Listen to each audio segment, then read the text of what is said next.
welcome to another episode of India and Global Left. Today we have with us Ben Norton. Ben is the founder and editor-in-chief of Geopolitical Economy Report, an independent news website dedicated to publishing original journalism and analysis. Ben has reported from numerous countries, including China, Venezuela, Nicaragua, Bolivia, Ecuador, Honduras, Colombia, and more. His journalistic work has been published in dozens of media outlets, and he has done interviews on the BBC, Sky News, Al Jazeera, Democracy Now, and the list is too long. Ben, welcome to India and Global Left. Thanks for having me. It's a pleasure. One of the difficulties in having a conversation with you is where to start from, but that's precisely the kind of platform we are. We try to aspire about the global left, even though we must admit that, there is an unevenness insofar as our coverage is concerned. But I think the urgency of the moment allows us to start with Palestine. A recent UN report has said that 25% of the population in Gaza is living under famine-like conditions. Gazan health authorities have said that more than 30,000 or roughly 30,000 Palestinians are killed in Israeli response, or what is actually a genocide. I wanted to ask you, since you cover the mainstream US and the Western media in such detail, can you tell us a little bit about how the Western mainstream media has been complicit in manufacturing consent for this ongoing genocide in specific and the empire, US-Israeli empire, if you like, in the Middle East in general? Well, I'm glad you framed the question that way. Of course, the media in the United States has always played a key role in helping to manufacture consent for wars of aggression, for whatever kind of imperialist intervention that the US wants to carry out abroad. And I'm glad you also mentioned the G word, genocide. This is absolutely a genocide, and we have so much evidence going back months now from very, very early on in this new phase of the war in October. UN experts repeatedly warned that there was the risk of genocide. And this March, the top UN expert on the right to food said very clearly that it's a genocidal situation. He said that Israel is intentionally starving nearly 2 million Palestinian civilians. And we also, of course, have this very important historic decision from the International Court of Justice, the top legal authority of the United Nations located at The Hague, that ruled in late January that Israel can be investigated, that there is sufficient evidence to charge it with genocide. This is the South African case, but many countries in the Global South have joined this case, and Nicaragua's Sandinista government has also officially joined and expanded the case to include multiple European countries, including Germany, the UK, and also the United States. South Africa said the United States is being added to the case. So this is a Western-sponsored genocide. And I mean, it really is in many ways symbolic of the fact that these Western so-called capitalist democracies, they were founded on genocide, the primitive accumulation that led to their extreme wealth, that led to their economic development, was predicated on colonialism and genocide and slavery. And we now see this continuing. The Western so-called civilized, so-called democracies are continuing to sponsor a colonial genocide to try to ethnically cleanse an indigenous population, just as was done in Manifest Destiny in the United States, in Australia, in New Zealand, in Canada. It's not a coincidence. These are the same colonial powers sponsoring this genocide today. But of course, the media has always played an important role in this. In the case of the United States, you can go back 100 years and further to the famous era of yellow journalism and the 1898 U.S. Spanish War over Spanish colonies, in which the U.S. took a series of Spanish colonies, including the Philippines, Cuba, and Puerto Rico. And of course, Puerto Rico remains a U.S. colony to this day. In that war, we saw the role of media oligarchs, people today who would be the billionaire oligarchs like Jeff Bezos. Back then, you had William Randolph Hearst and other oligarchs who use the media to spread lies and propaganda to justify these wars.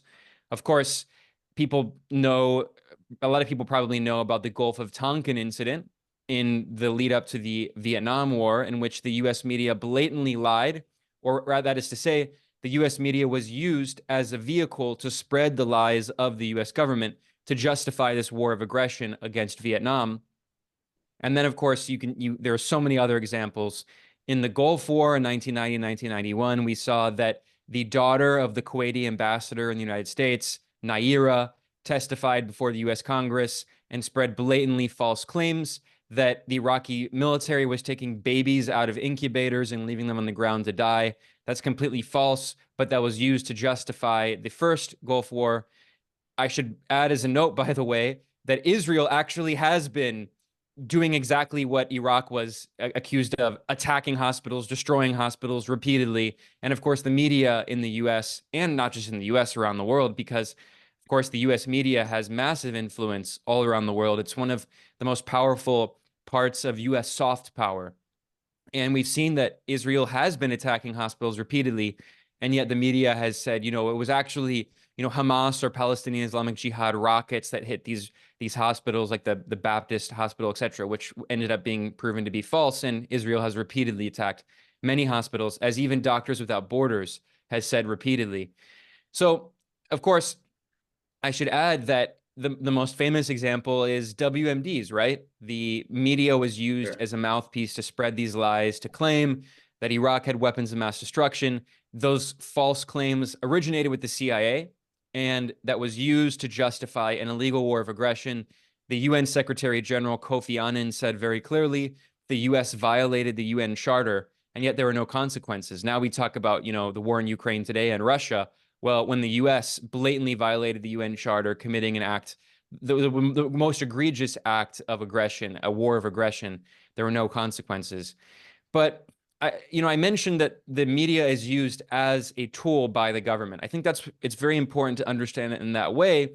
And in fact, one of the co-founders of the CIA famously referred to the media as a mighty Wurlitzer. Now, he was speaking in the mid-20th century, so people probably don't know what a Wurlitzer is, but it was a company that made musical instruments, including a big organ that had all these different sounds. So the point is, he's referring to the media as an instrument, as a musical instrument, and the CIA, the US government, can use it to spread fake claims, disinformation, war propaganda to justify all of this. And the media is full of people who willingly do this for a variety of reasons. There are many incentive structures. First of all, the media in the US is ostensibly independent, but it belongs to many large corporations and oligarchs who have investments in contracts with the US government. The most blatant example being Jeff Bezos, the founder of Amazon, one of the richest human beings on earth in human history, a centibillionaire. And he has huge contracts with the CIA and other US government agencies. Amazon has always been a US government contractor, along with Google and all the other big tech monopolies. And Jeff Bezos is the personal owner of the Washington Post. It is his property. And you can see many other examples, not just Murdoch, but you go down the list. And that's the kind of easiest thing to point out. But there's also, I know as a journalist, and I've worked in some newsrooms, in the culture of the media in the United States, there absolutely is this journalistic culture where you don't want to rock the boat. You can be fired very easily. Job insecurity is very high. There's very little job security. And we see with all these journalists constantly being laid off, the pivot to video, all this stuff. Now with AI, it's going to be another huge attack on journalists. I mean, they're just going to, the model that Huffington Post popularized of like rewriting articles and all that, it's just they're going to have AI do it. So, and listicles and all that. So anyway, the point is that there are economic incentives for journalists not to rock the boat. Furthermore, if you want to get promoted, you don't rock the boat. Clearly, you don't want to cause trouble.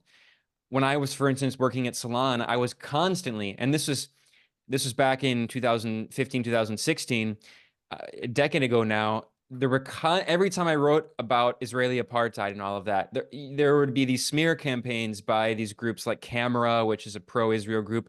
They would just like spam the editors with messages and all this stuff. So there's incentives. Journalists don't want to get in trouble with their editors. They don't want to get fired. And furthermore, if you want to get promoted and you want to win awards, you don't bite the hand that feeds you. And most so-called journalism in the US is not really journalism. It is actually controlled leaking. What do I mean by that? US government agencies allow selective leaking or controlled leaking in order to push US foreign policy interests in particular ways, right? So when there was a move to potentially withdraw the US soldiers who are illegally occupying Syria, the media spread these false claims that originated with the CIA, claiming that Russia was spreading these bounties, right? And it was Bountygate, and they were paying not only the Taliban and forces of Afghanistan, but also forces in Syria and Iraq to kill the U.S. soldiers that are occupying their country, as if Russia needs to pay people, nationalists in their country whose country's being occupied by a foreign military occupier. They need to be paid by Russia to attack them. Anyway, what happened is there were this series of articles published, these fake claims, and then Congress refused to withdraw troops from Syria. We see many examples of this. And many of the journalists who win Pulitzers and big prizes for their reporting at the New York Times and the Washington Post, they're simply given this information by the CIA, the Pentagon, other, the Defense Intelligence Agency, and they develop sources by being reliable tools, right? They know that if they make friends and drinking buddies with, feds and cops and spies, then they'll develop these networks and be given these stories. And if they bite the hands that feed them, then in the future, they're not going to get these big scoops, and they're not going to get the Pulitzer, and they're not going to get all the awards, and they're not going to get more money, right? So there are many different incentives. So it goes from U.S. government propaganda, simply, manipulating the media, the journalists who have their own interest in doing this, the fact that the owners of the media are deeply invested in this imperialist structure. And then finally, we have this new era of social media, and it's a double-edged sword. People say, well, it does allow people like you and me to have our own platforms. That's true, but these platforms are tightly controlled by these big tech monopolies, which are all US government contractors, like Google, which owns YouTube and has for many years had huge contracts with the CIA. They were also involved, for instance, in mapping for the US military during the Iraq War. Yasha Levine, a great journalist friend, he showed this in his book Surveillance Valley, of how the Pentagon was created by, the internet was created by the Pentagon, and all of these big tech corporations are inextricably linked. They have an umbilical cord linking them to the Pentagon and the CIA. So we see massive censorship in direct and indirect ways, and this is especially for foreign journalists and analysts and critics. Russian media has all been banned. Iranian media is constantly being banned. I know many Venezuelan journalists who have been banned. Anyone who challenges the empire. So, again, I should invite people who think that social media has democratized media. Well, maybe in some ways, but you should also consider that it has made control of information even easier. Not to mention the propaganda and false claims and disinformation that is spread through social media by intelligence agencies. As I listened to you, I was reminded of Herman and Chomsky's manufacturing consent and all the pillars that they mention, including location, the biases that creep in by dint of where you are located, situated, and so on. I think I have two questions basically from what you said. One is, the big media houses are essentially the ones that have money, and to do real journalism, to collect data, you really need money, because you have to go to the place and you have to collect all this information. This is one of the reasons why I read the Financial Times daily, even though I know there is a huge liberal bias, because it is one of the only sources that can give you real data on the economy, because it has the money to go out there. Ben Norton doesn't have the money to collect all the data. So obviously then you have to correct for biases and so on. So we used to believe that there is a lot in the liberal press in terms of data that one can collect from and then correct them against their biases. But lately, the New York Times in particular, it has become a kind of a joke, especially when it has come to when it's about the foreign policy. So I wanted to get your response, particularly on this narrative of beheading of babies and the case of sexual violence. I was very suspicious of the beheading of babies. I mean, everyone was suspicious. I mean, no one really believed it. But the sexual violence was, people would like to be serious about it. And I was very suspicious because I read Indian history, and there was this great revolt of 1857 against British colonialism. And the massive counter reaction by the British state against that revolution was justified among many planks, but one of the planks was that these backward peasants were basically raping British women, which turned out to be completely false, as historians have looked at it on hindsight. Grayzone and others pushed back against this narrative right from the start, but now we are increasingly seeing with the new leaks from within the New York Times. Can you tell us a little bit about these two narratives of sexual violence and beheading of babies? Yeah, well, I'll just add a quick note before that. You mentioned the FT. I agree. The FT is one of the best sources of information, and it's not only because they have more money. That's definitely part of it, but I would say actually the main reason is simply because who reads the Financial Times? It's written for the capitalist class. It's for investors, people who want to make money, and they need good information. So it's not written to manufacture ideological consent in the same way. In fact, it's hard to read the FT because you have to pay a lot of money. It's very expensive, and almost all the articles are behind a paywall. Unlike the New York Times and the Washington Post or the Guardian or whatever, which exists to for ideological management, right? Whereas the FT it exists so the capitalist class can get actually good information to make money. And you also mentioned the issue of little funding for journalism. This is another huge factor of the political economy of the media, right? Which is that if you go back to as recently as the 80s and 90s, there were many small newspapers, the Christian Science Monitor and all these things, the Los Angeles Times, Chicago Tribune, that, I The mean, they still labor exist, but presses, sorry? there were a lot of presses in the Yeah. 50s and the 60s all over the world.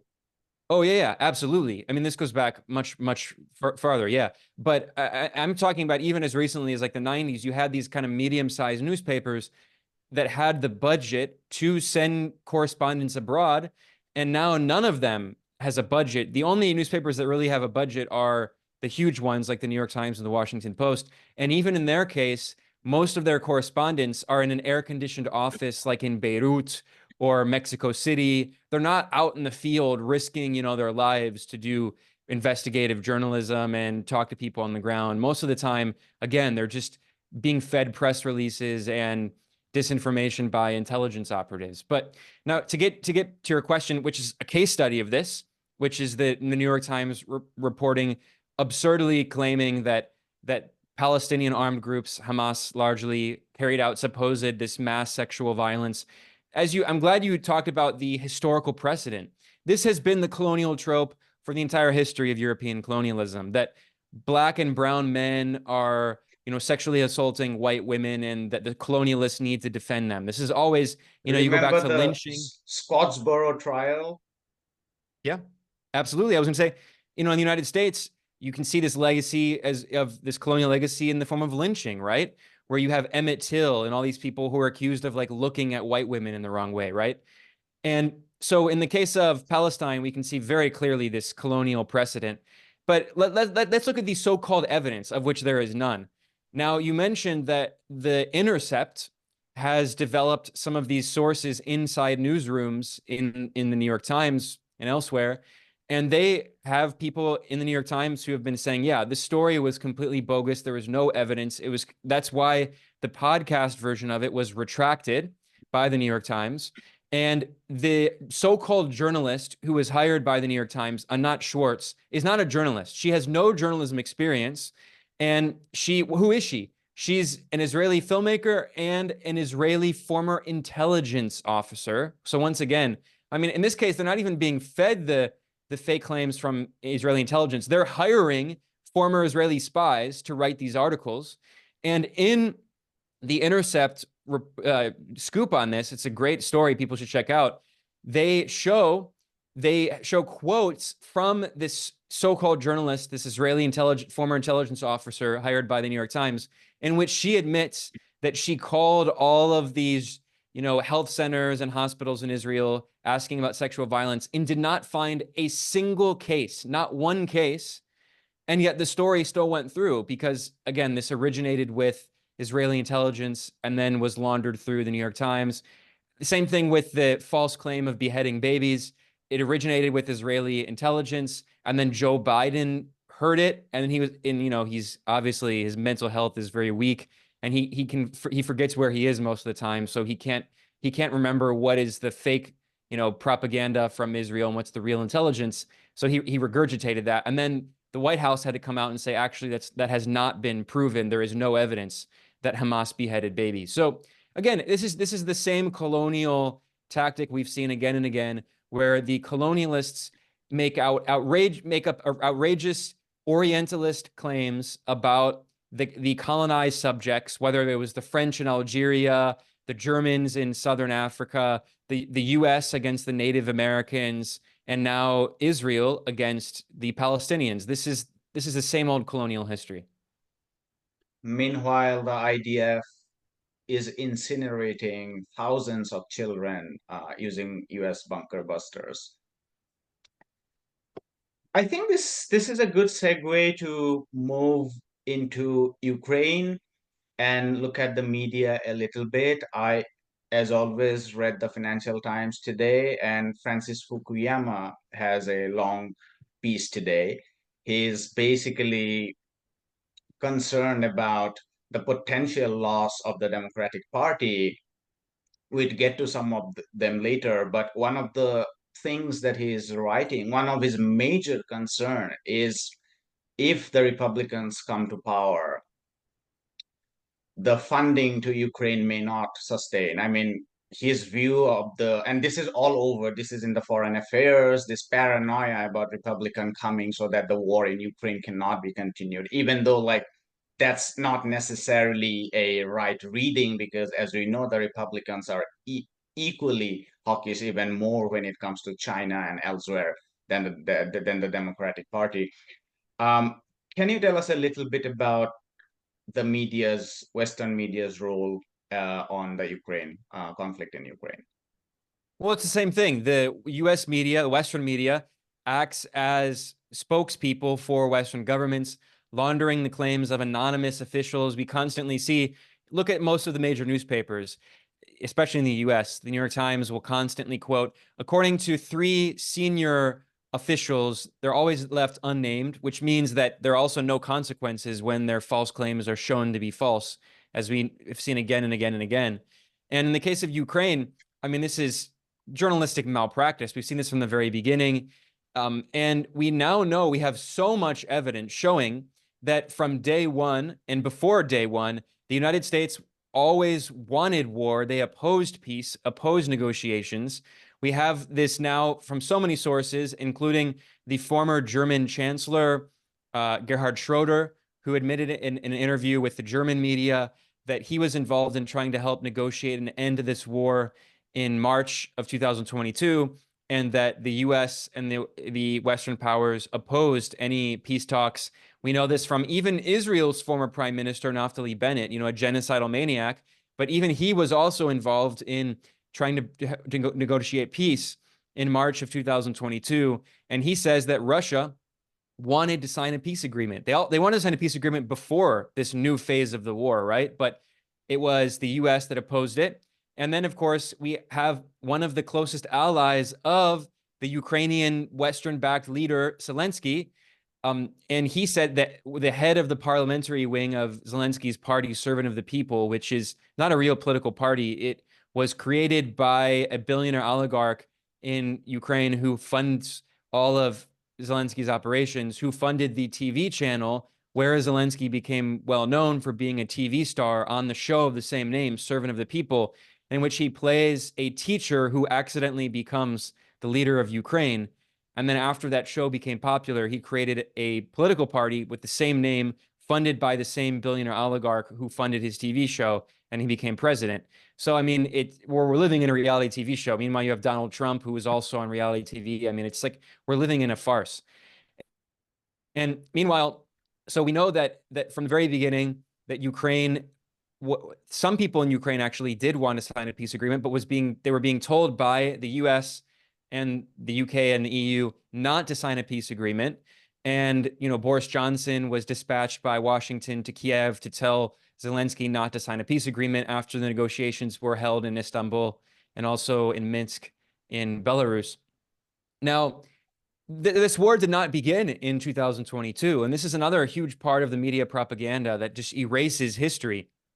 This war began in 2014 when there was a coup that overthrew Ukraine's democratically elected, geopolitically neutral government of Viktor Yanukovych, who was the president, and he now, when he's referred to in the media, he's called a pro-Russian leader or puppet or whatever. He was geopolitically neutral. I mean, he was trying to act, he was certainly corrupt in many ways. He was not on the left, but he was a kind of, bourgeois nationalist who was trying to act in Ukraine's interest.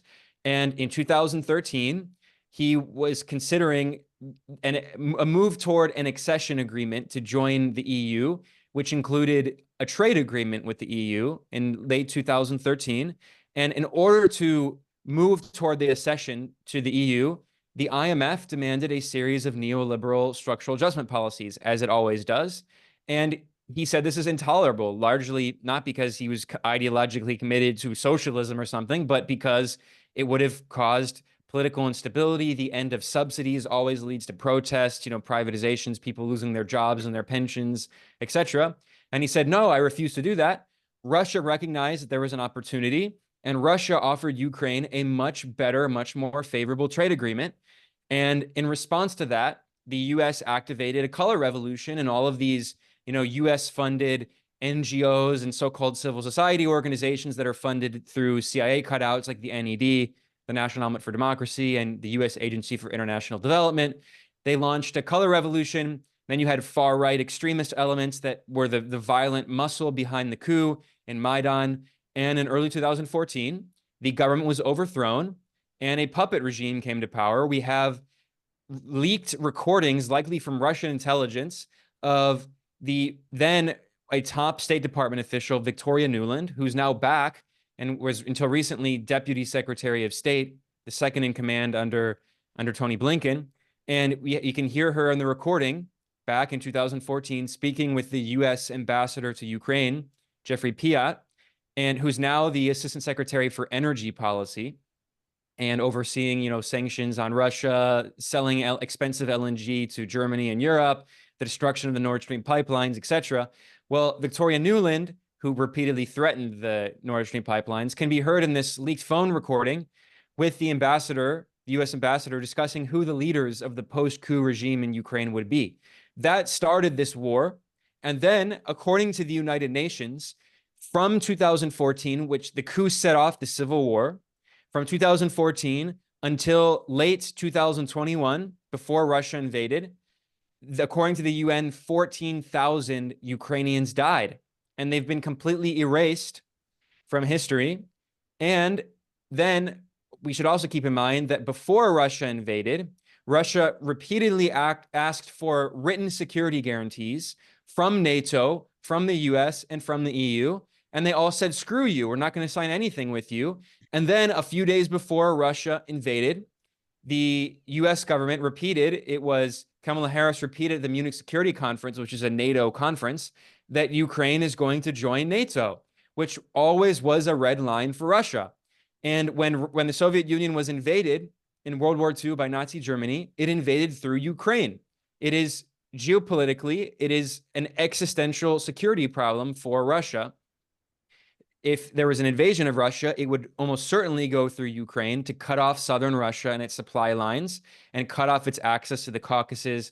And then furthermore, let's not forget that if you go back to 2008, it was US President George Bush who famously declared at the NATO summit in Bucharest, he said that Ukraine and Georgia are going to join NATO, which was a clear violation of Russia's security red lines, despite the fact that until that point, Russia under Putin, first Yeltsin and then Putin, since the overthrow of the Soviet Union in 1991, which was of course another color revolution backed by the U.S., and then there was the shelling of parliament in Russia backed by the U.S. and all of these, then millions of Russians died from the neoliberal structural adjustment imposed on them, according to UNICEF.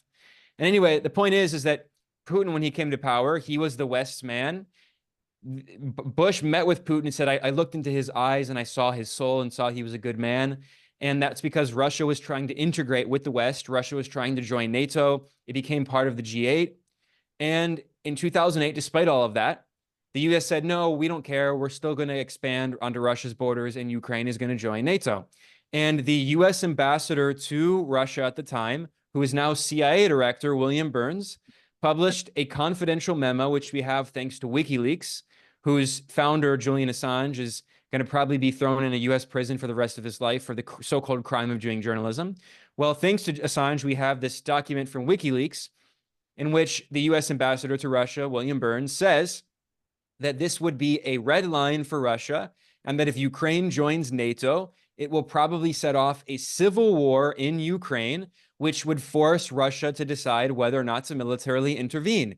Everything he wrote about in that memo in 2008 is exactly what happened. It was very easy to predict. At every single level, the US has opposed peace and continues to oppose peace, and it continues to send billions and billions of dollars worth of weapons to Ukraine. And by the way, people say they act as though the US is being benevolent, but this is not aid, really. This is US companies from the military industrial complex that are being given billions and billions of dollars in contracts from the US government in order to send those weapons to Ukraine. So it's also huge, huge, huge subsidies for the military industrial complex for, the Beltway bandits who are making tons of money, and then all of their investors as well. So, this is part of what's sustaining the US economy, military Keynesianism.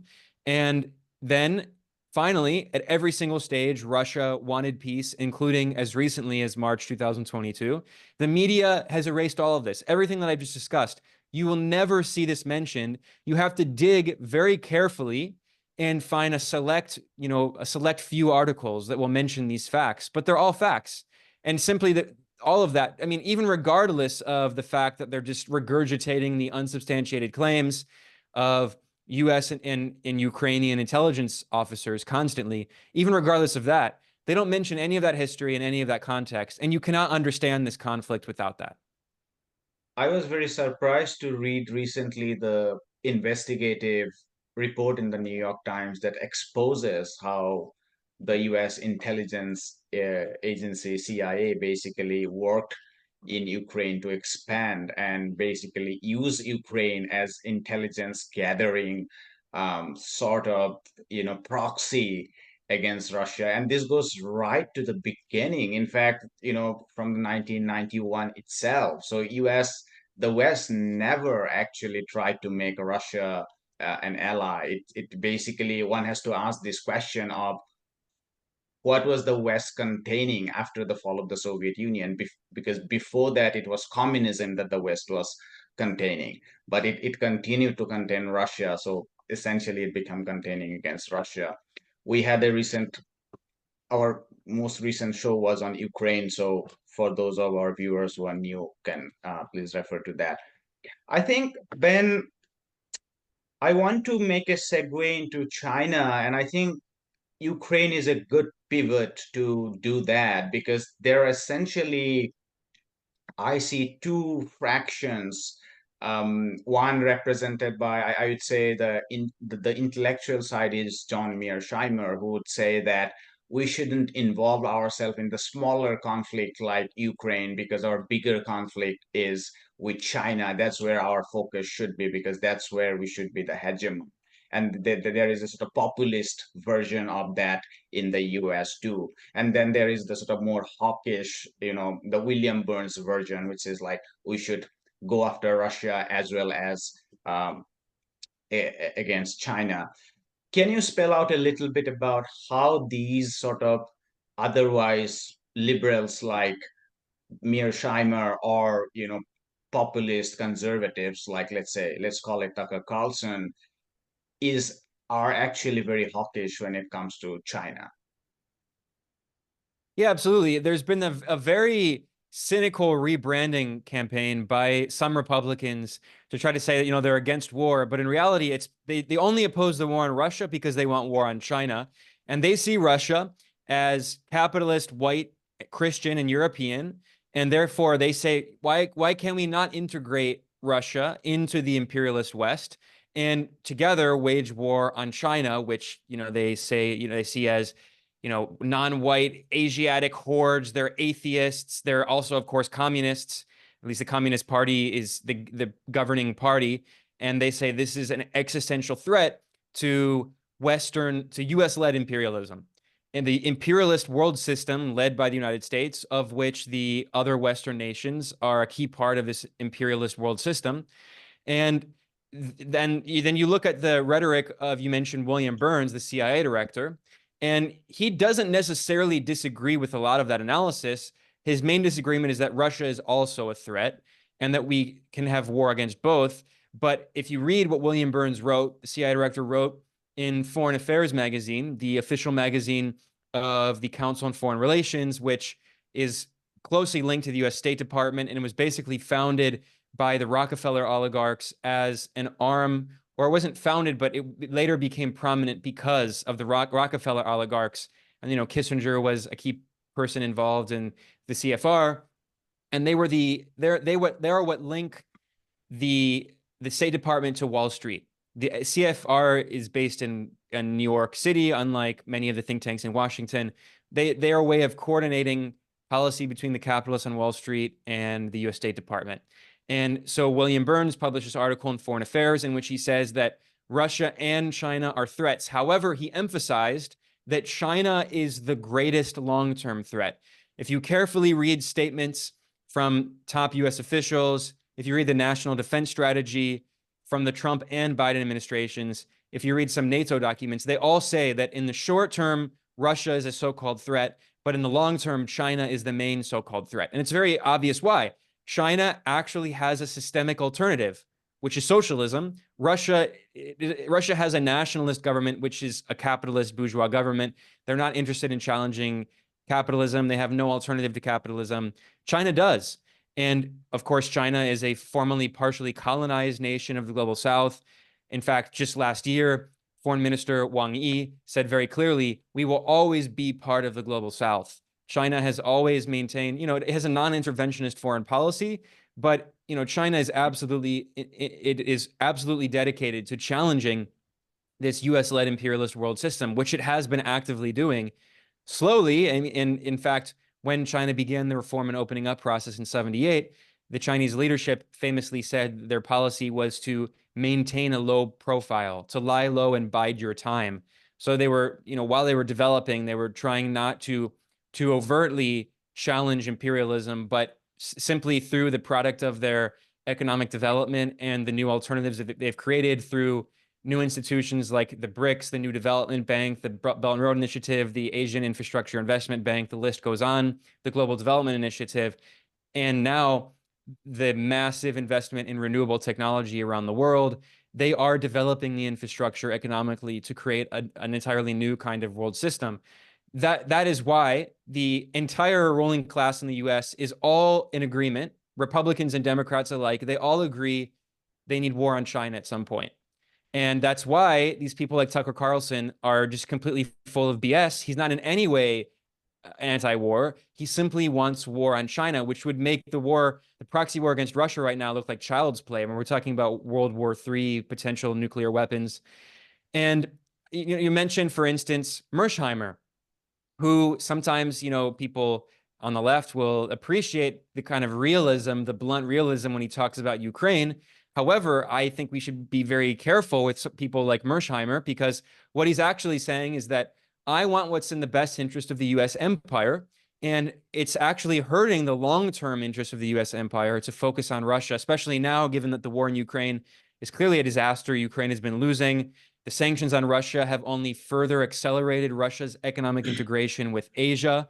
And they have not, in fact, collapsed the Russian economy. In fact, of all of the Western countries, Russia is actually growing the fastest, despite the fact that the US has massive deficits of 6% of GDP. So the US is actually technically running massive stimuli for the economy. And now you have, the Inflation Reduction Act, the IRA, which potentially will be trillions of dollars of subsidies for industry, including industry from places like Germany, which is being deindustrialized, to move over the Atlantic to the US. So the US is running these massive military Keynesian policies of stimuli. And meanwhile, Russia is actually growing faster, and Russia is reindustrializing faster, while Europe is deindustrializing. So the point is that people like Mersheimer look at this from the perspective of what they call in IR circles realism, which is just, a bourgeois term for imperialism, but instead of the liberal internationalists, they're the bourgeois nationalists like Mersheimer. And he says, look, China represents a systemic threat to the US imperial order.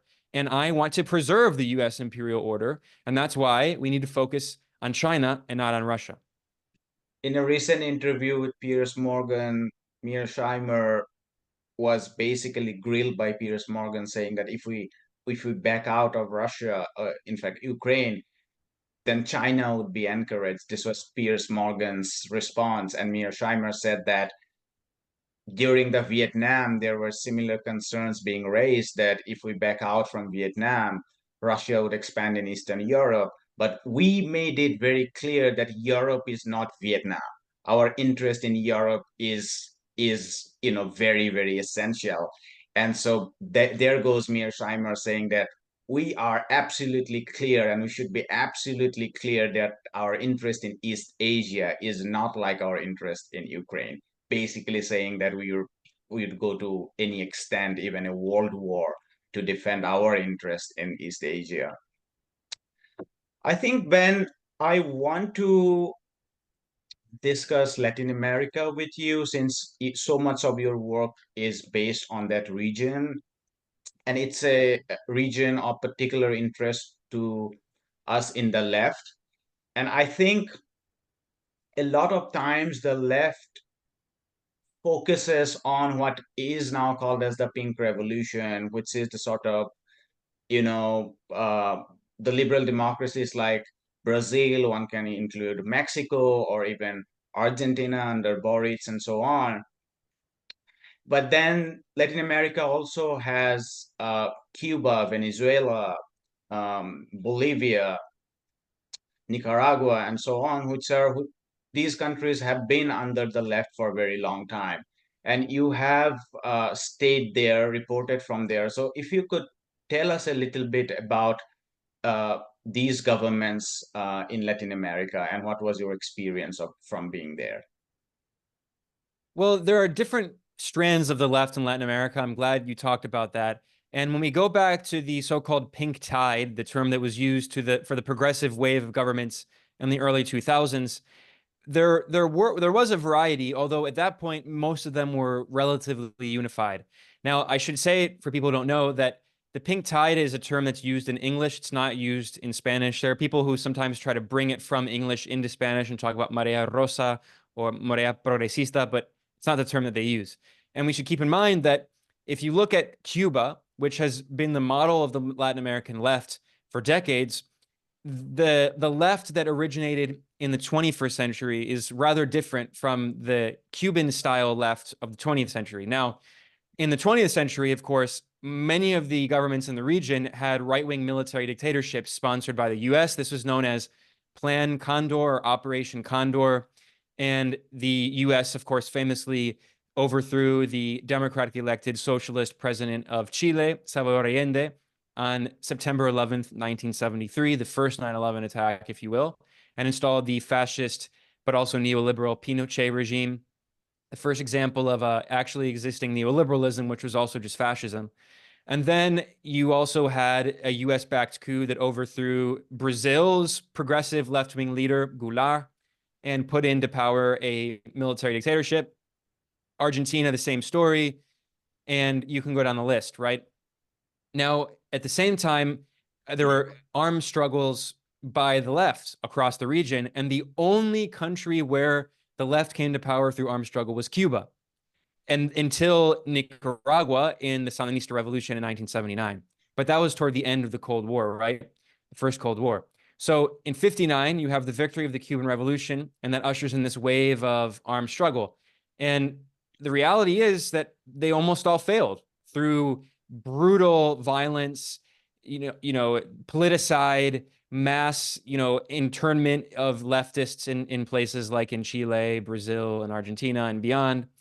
And then in 1979, in July 19th, the Sandinistas overthrew the right-wing puppet dictatorship, which ruled since the 1930s of the Somozas, were propped up by the U.S.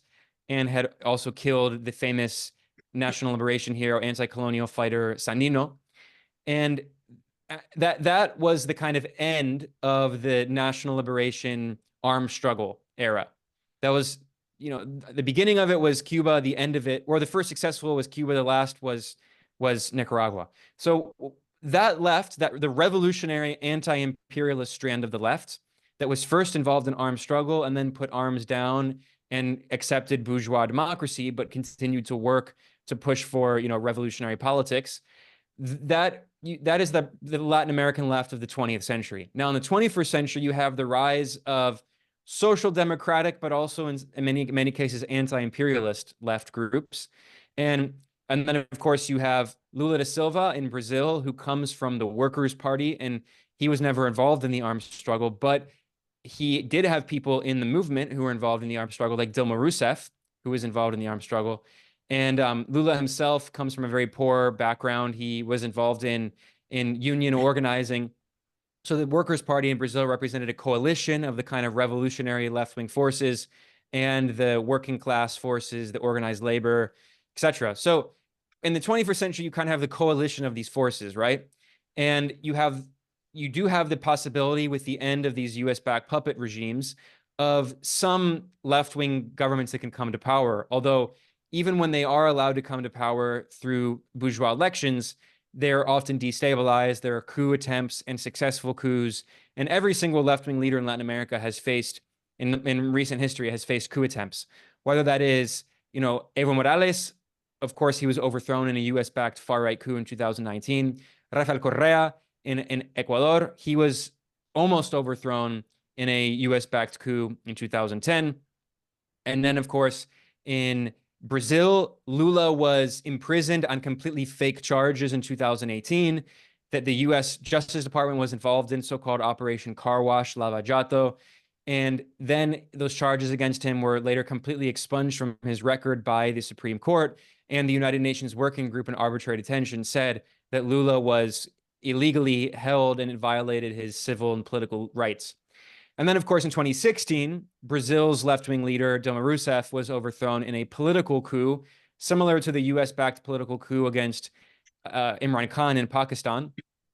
And so, again, we see, then you can look at Hugo Chavez in Venezuela. In 2002, there was a briefly successful military coup against him, backed by the US government. They tried to install this, right-wing capitalist Pedro Carmona briefly into power.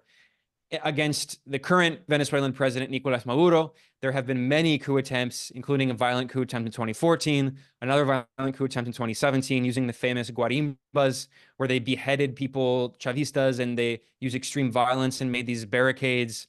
And then in 2018, there was a very similar violent coup attempt in Nicaragua against the Sandinista government and President Daniel Ortega. And in that case, they used the same guarimba tactics used by the US-backed fascists in Venezuela, except they were called in Venezuela, they were called the guarimbas. In Nicaragua, they were called the tranques. And they killed a lot of people. I know friends and family members of Sandinistas who were killed and tortured by the fascists backed by the US in Nicaragua in the 2018 coup attempt. So anyway, the point is that you do have this kind of new wave of the left-wing groups that come to power, but even then, although they are working within the confines of bourgeois democracy, they're not really allowed to govern. And we now see this with the leftist leader of Colombia, the first ever leader, Gustavo Petro, who is constantly basically facing soft coup attempts by the right-wing forces in the government, in the Parliament, Congress, and other parts of the government, the security and intelligence agencies, and also the media, which is completely controlled by the right wing. So, we see these different kind of strands of the left, and basically the soft kind of social democratic left, they often get thrown out of power, and then the right comes back and destroys the country, like we saw in Argentina, where you had over 10 years, almost close to 20 years of left-wing leaders of Nestor Kirchner and then Cristina Fernández de Kirchner. And then the right came to power of Mauricio Macri, and he took the largest IMF loan in history after the Kirchners used their reserves to pay off their debt with the IMF.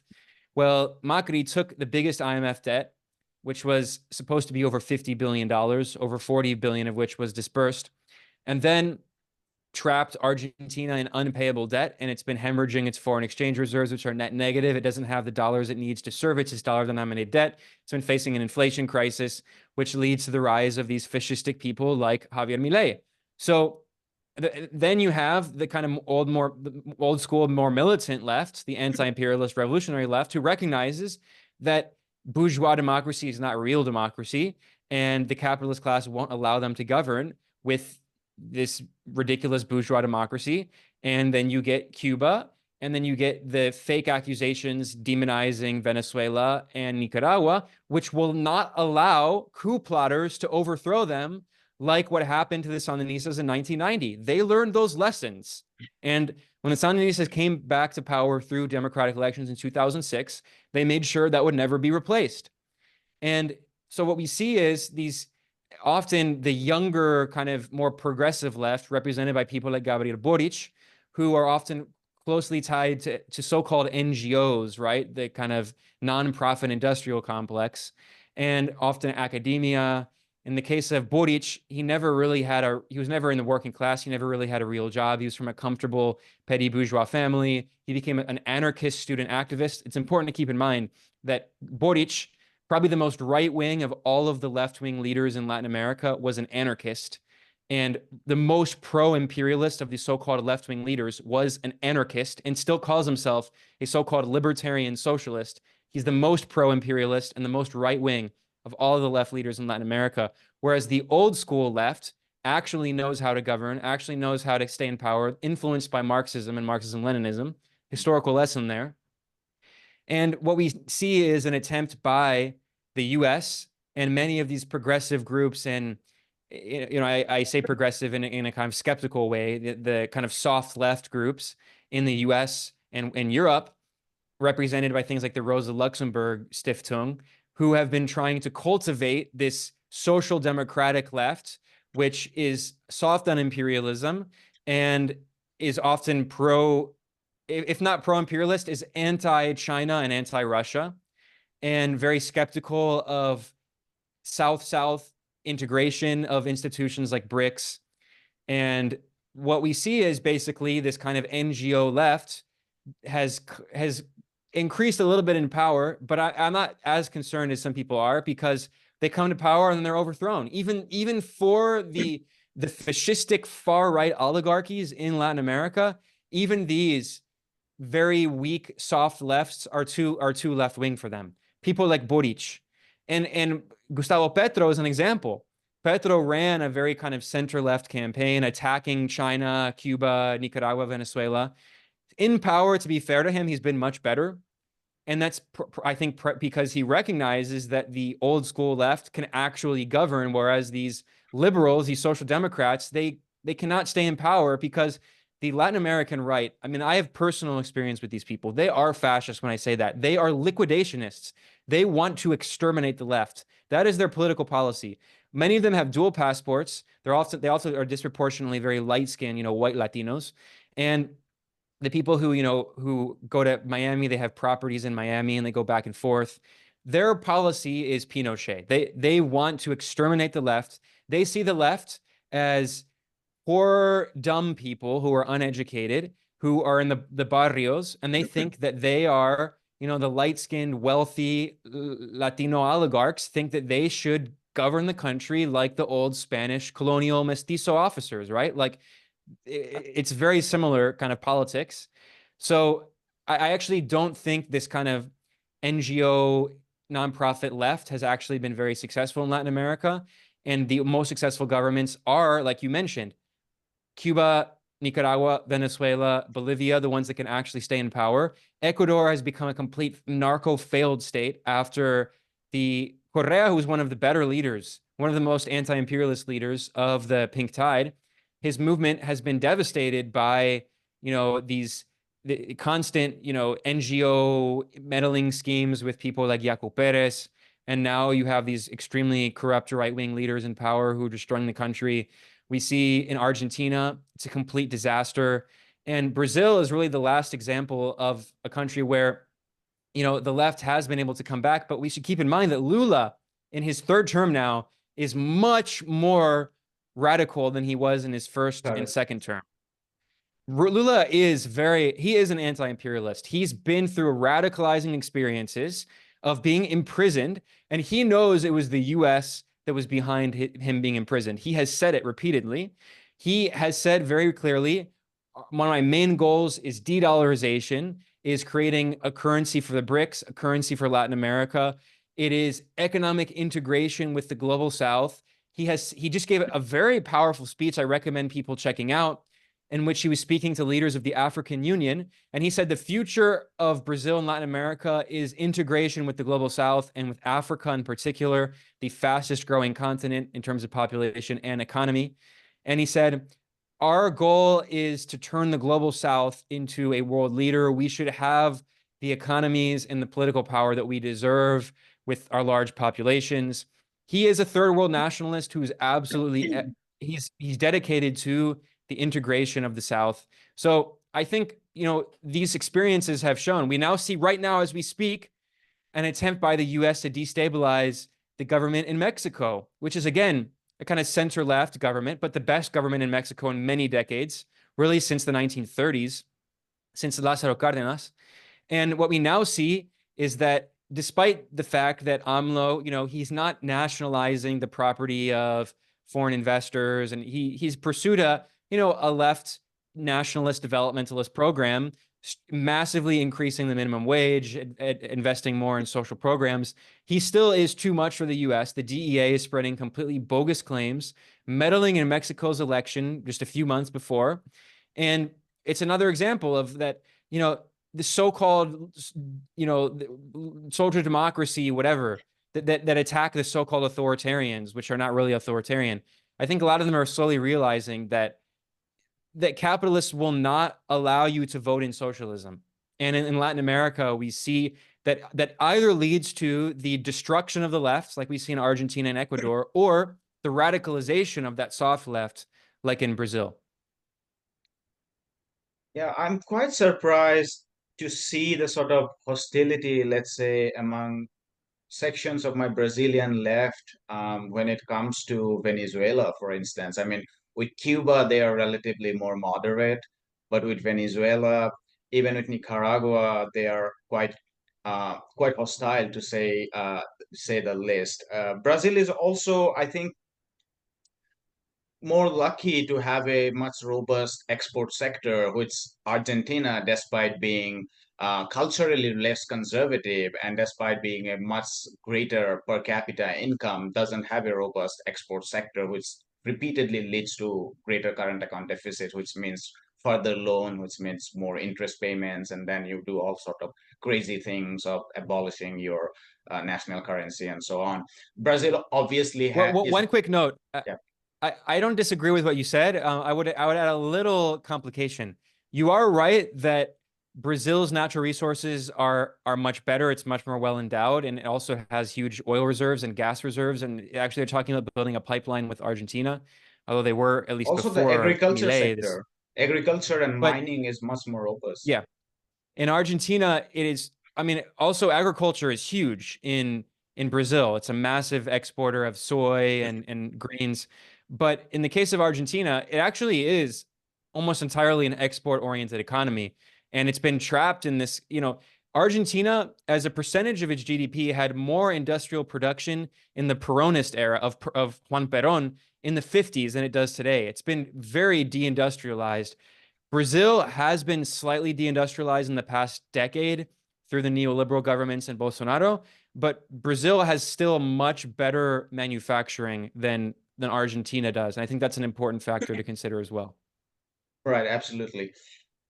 I think I still wanted to ask you about this so when it comes to the more revolutionary left in Latin America, I think if one looks at the independent reports and the more reasonable reports, their programs on nationalization, on land reforms, on redistribution of wealth, on eradication of poverty campaign, illiteracy campaign, and so on have been quite extensively accepted across academia, but also multiple UN related organizations.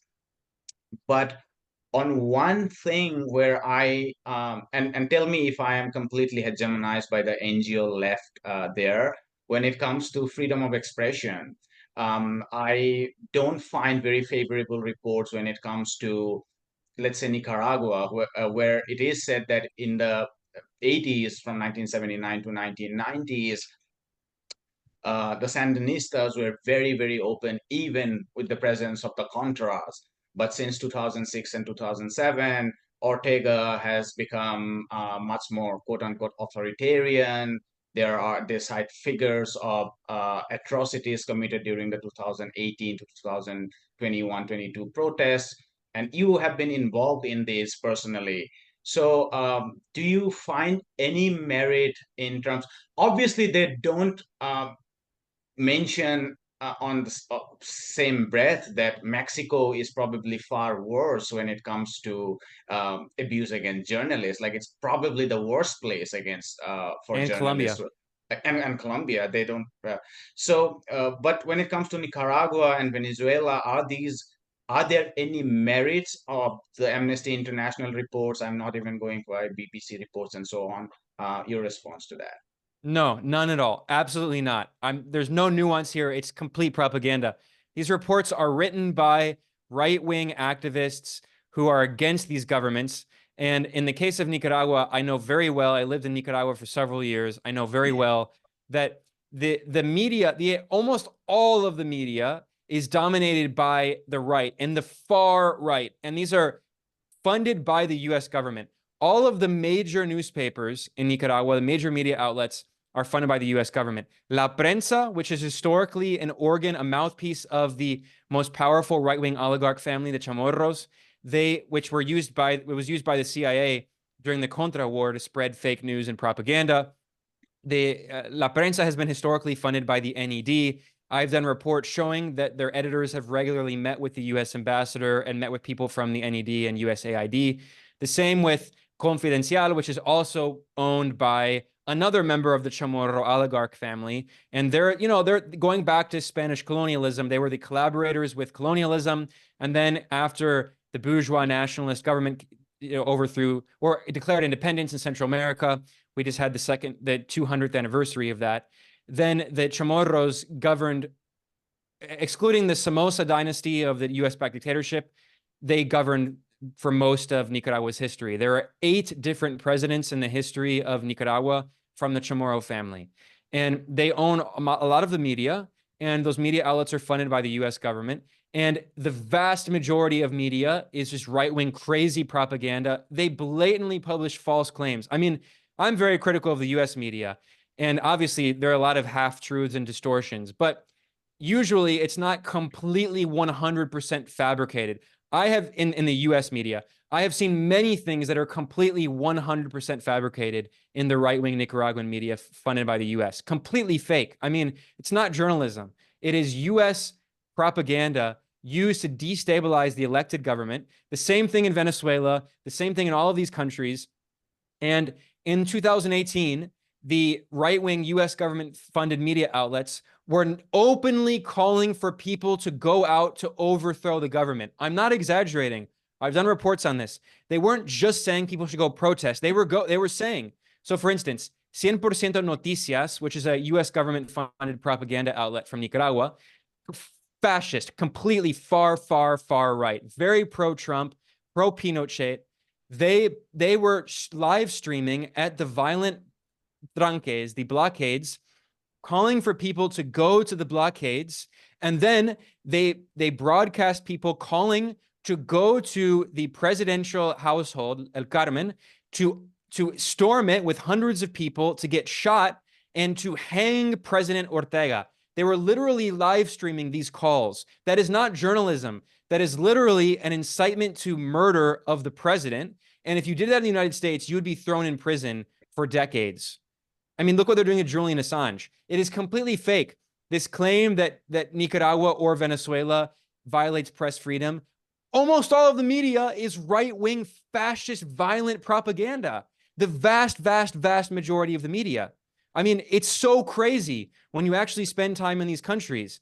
You look at social media, it's all dominated by this extreme far-right propaganda. And then, yes, the government has a few pro-government media outlets, but okay, on TV channels, it's the only thing where yes, the fascist TV channels were kicked off TV, but they can't control what's on social media and YouTube, unlike Google, which can ban Russian media. So no one in the United States or the entire world, by the way, can see Russia's perspective on YouTube. Meanwhile, Nicaragua, Venezuela, even Cuba, they can't ban the fascist propaganda being transmitted on YouTube and Twitter and Facebook and WhatsApp and Instagram. The only thing is, okay, they don't allow these fascist US government funded platforms that call for violence and terrorism. They don't allow them on TV. That's the only so-called evidence that these groups have to claim that they're violating so-called press freedom. I think this brings us to the last question, and that's a broad general question about rethinking the left and what does it mean to even think about the left. I think one of the things I read, maybe it was a I'm not on Twitter, by the way.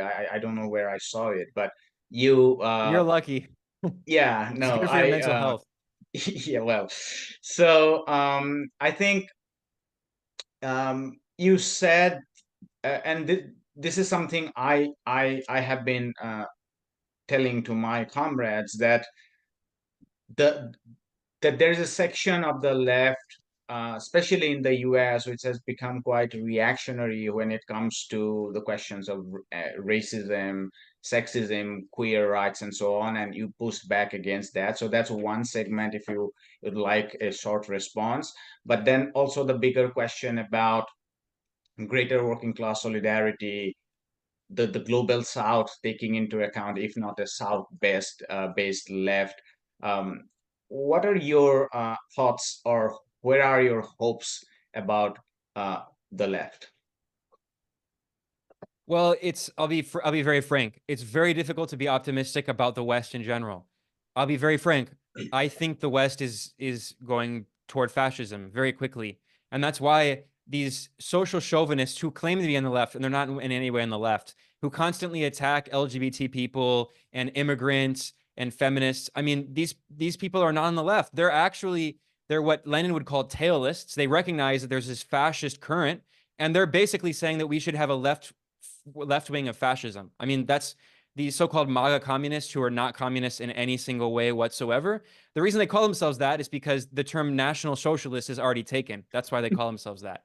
And I mean, there's a huge difference between nationalism in the core of the world system and in the periphery. It's always been the case.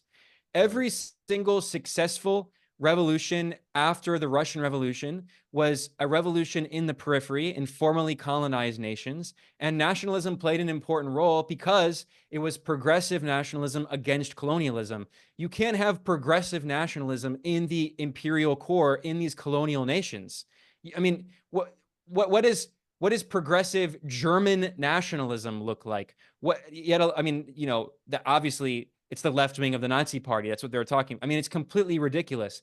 And demonizing the most oppressed people in society, as if trans people, who represent a small percentage of the population, are the ruling class. I mean, it's a complete distraction from the actual ruling class, from the actual capitalists who are billionaires and getting richer and richer and richer. And yes, they will cynically exploit progressive social causes to try to portray themselves as progressive, but they've always done that. We were talking earlier about how colonialists tried to portray the colonial subjects as, you know, sexually assaulting women, and they had to defend women. This is not new. This is very old, of the capitalist class pretending to be progressive. They go through phases. Sometimes, in the Reagan counter-revolution, the capitalist class they turn toward cultural right-wing politics and cultural conservatism. And then sometimes the capitalist class, they'll embrace, Nike will embrace Black Lives Matter and cynically but they don't care about it. The people who claim that the ruling class is woke and left, they're falling for the ruling class's ridiculous propaganda. These people have no actual coherent left-wing ideology. They're tailists. They're trying to recruit these fascistic elements who are explicitly, by the way, pushing for war on China. And that's why this movement makes no sense whatsoever, because many of these people who say that we needed American patriotism, which is really just social chauvinism, and actually it's just national socialism in the US context. What they fail to mention, many of them claim to be pro-China, and yet they're constantly, kissing the ass of people like Tucker Carlson, who's a complete fascist and a white supremacist. Tucker Carlson, he wrote, and actually he didn't just write, he'd write many articles in support of the Iraq War back when he was a neocon, but he did an interview in which he said that Iraqis are semi-illiterate primitive apes who should shut the fuck up and obey, is the term he said. Obey the US. He said that Iraqis are primitive, they do not use forks or toilet paper, and they do not deserve to be governed by themselves. We need to govern them. That's what he was saying a decade ago. And now he's the populist who rebranded himself, who's constantly pushing for war on China. That's what all this is leading to. It's leading for war on China. So, these people they're not even worth the time. I spent too much time talking about them. They're also, by the way, completely astroturfed. Some of these people getting like millions of followers on Twitter, this is not organic. They are being astroturfed. Who knows by US intelligence? I'm not sure. By billionaire oligarchs, very likely. We know that some of these people, they're doing interviews, softball interviews with literal fascists, like, for instance, not only Marjorie Taylor Greene and supporting Tucker Carlson, but they're also working with Steve Bannon. Steve Bannon, who is the leader of a global fascist movement that he calls the movement, which is a neo-fascist movement, who said in 2018, after, of course, he was the CEO of Donald Trump's campaign, and then he was Trump's chief advisor, Steve Bannon said, "We are at war with China." He said that. We are at war with China. That's where this fake right-wing populace is all leading toward. It's manufacturing consent for war on China. They want economic nationalism for war on China. Trump wants 60% tariffs on China. And in fact, the Washington Post reported, citing Trump's top advisors, that Trump wanted 50% tariffs on all of Chinese products. And then Trump was asked about it on Fox News, and he said at least 60%, which Bloomberg estimated that if he actually does that, that's the end of trade between the US and China, which would be economic suicide for the US, by the way. But that's what all of this is leading toward. Furthermore, let's talk about like the people on the left who, like the NGO left. I think some of them are slowly recognizing that bourgeois democracy will not allow you to vote in socialism. And I think this is the most important thing to stress. I've given up caring about pretending like bourgeois democracy is actually, something that like the left should try to work on. No. Like Bernie Sanders and Jeremy Corbyn should have been a wake-up call for everyone who thinks you can vote in socialism. You cannot. They will not. They will let you vote in fascism. They will allow you to do that, but they will not allow you to vote in socialism. And that's why I think a lot of people who had been, they became part of the left through the Bernie movement. I think they've come to recognize this, and also through what they did to Corbyn in the UK, which was a coup. It was a very British coup. The most popular Labour leader and the British government intelligence agencies were involved in destroying his campaign, as the journalist Matt Kennard showed very well. So that's why I think that's why we see the rise of this like social chauvinist movement. They're not the left. They represent the people who formerly were on the left and are now basically saying that we should try to make a so-called left-wing argument for fascism. That's what they're doing. They've given up on the left.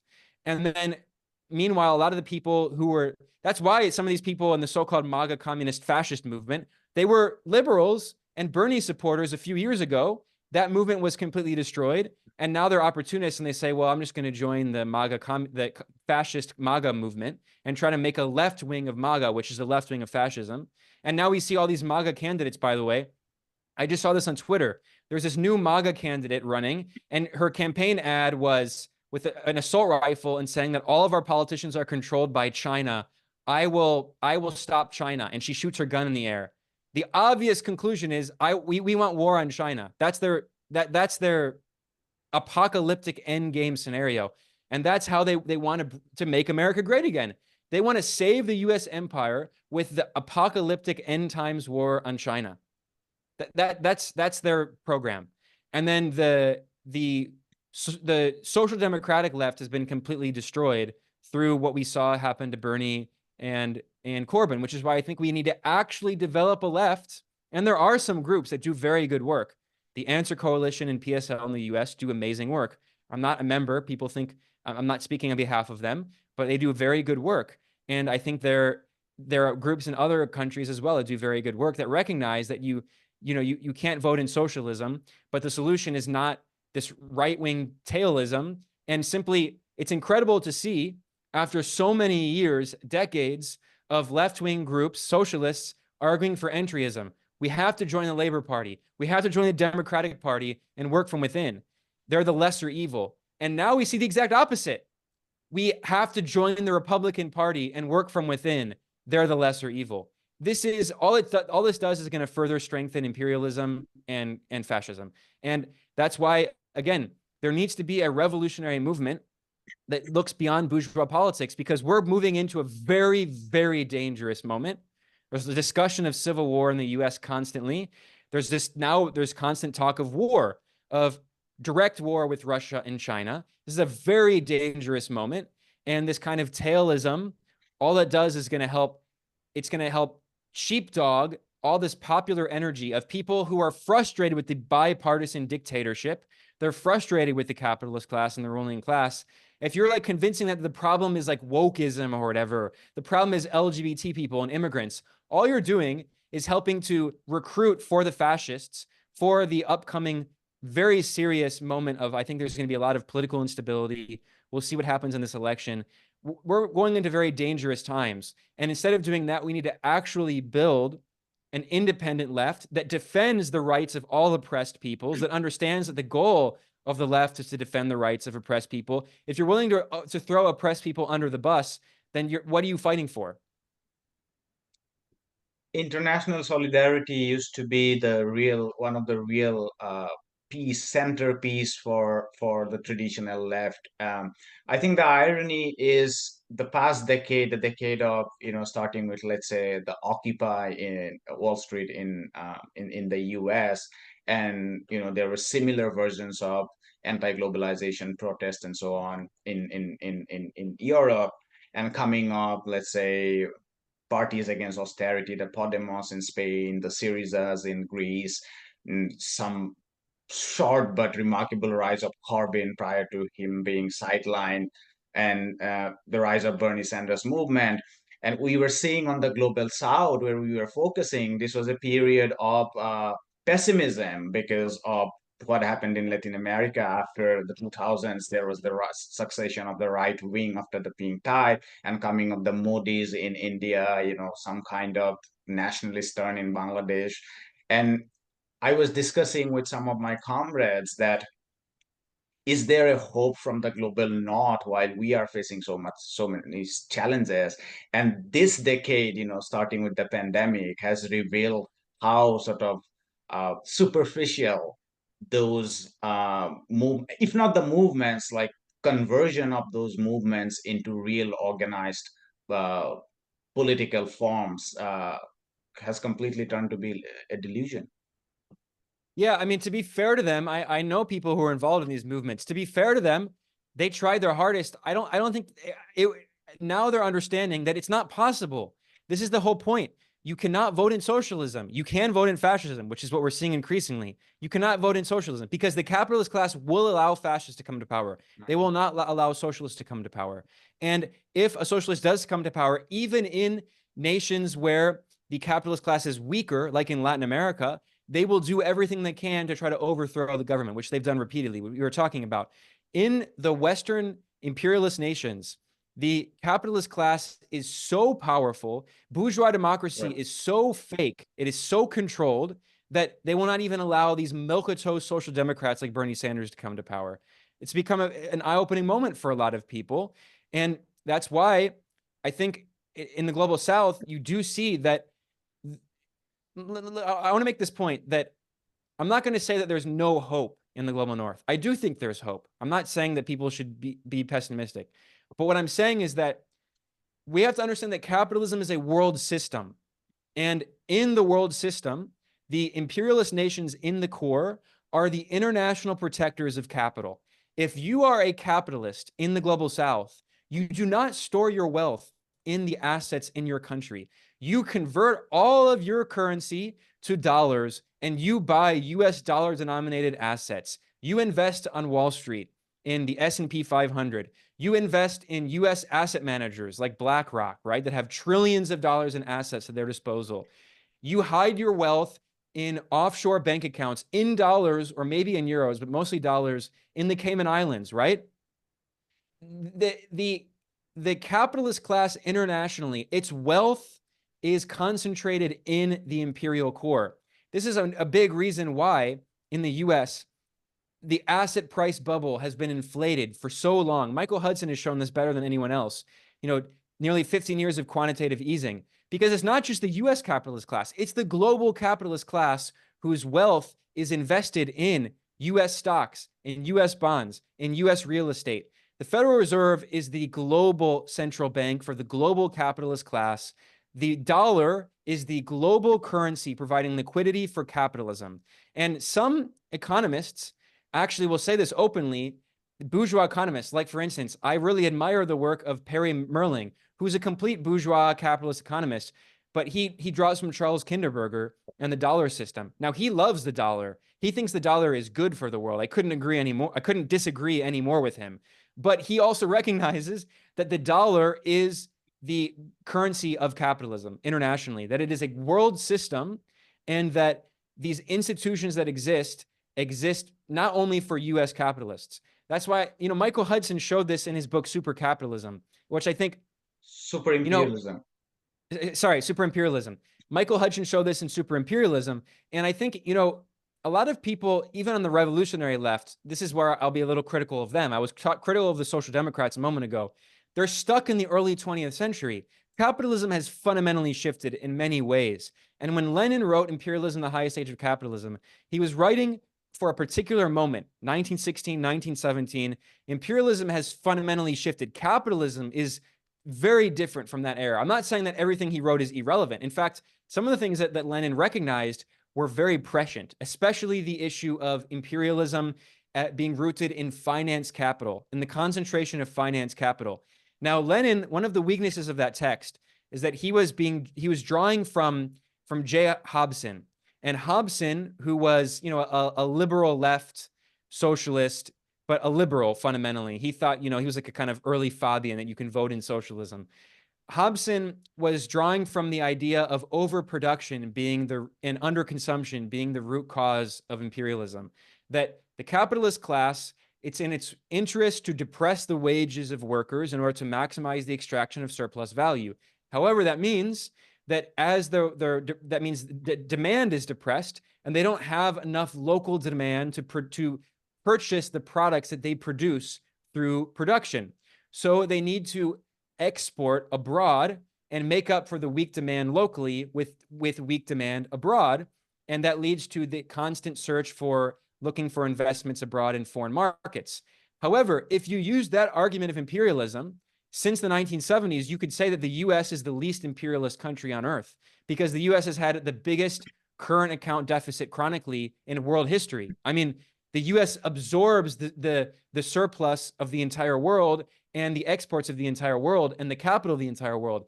Because as Michael Hudson showed in Super Imperialism, capitalism and the capitalist world system completely evolved in a way that Lenin could kind of see when in his chapter on finance capital and the concentration of capital, but to a degree that no one could have predicted, where the entire global capitalist class, their wealth is protected by the US empire. Their wealth is quite literally held in the form of US assets. And not only in the dollar, but in the form of US assets.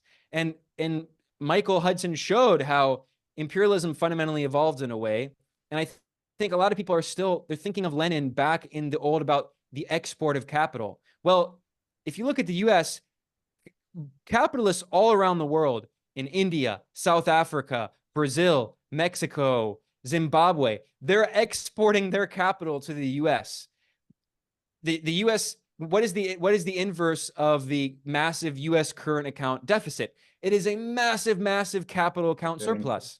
So we need to understand that we're dealing with capitalism as a world system. So in the belly of the beast, I mean, especially in the US, but also in Europe, of course, they're not going to allow socialism to come to power. They are the international protectors of capitalism. I mean, that's why, especially, we talk about, globalization and technology. Well, as it's made communication much easier, it's also made the movement of capital as easy as possible. Like, as recently as the 1960s, until early the 1970s, with the end of Bretton Woods 1, the end of the convertibility of the dollar into gold in 1971, all of these major imperialist nations, all of the major capitalist countries had significant capital controls. You cannot simply just export all of your capital abroad and you had all this massive capital flight. You couldn't just store all of your wealth in offshore bank accounts. We're dealing with a fundamentally different system today. And that's why, to be a little fair to these people in these, social democratic movements, they never could have possibly taken power. And if they were to take power, they would have been overthrown. I mean, because we're not dealing simply with capitalism within a nation here. We're dealing with a world system. And that's why I'm saying that, like, you can't vote in socialism. We need to build up revolutionary movements, especially as we're going into very dangerous territory here politically, with more and more talk of war, of world war, of civil war, of destabilization, of even bourgeois democracy. I mean, I really do not think the bourgeois democracy, in scare quotes, which is, we all know it's a plutocracy. As Lenin said, democracy under capitalism remains what it was for the ancient Greeks, democracy for the slave owners. We all know that. But even that, I think, is going away. And that's why we need to really be talking about more of a revolutionary movement. You are echoing like Lenin's breaking capitalism through its weakest links. Even though I think Lenin was very hopeful about Germany, that the revolution would happen. I mean, Trotsky, writing very late in his life, was still thinking in his revolution bitter. Some people in the left doesn't like it, but I think that was a good text.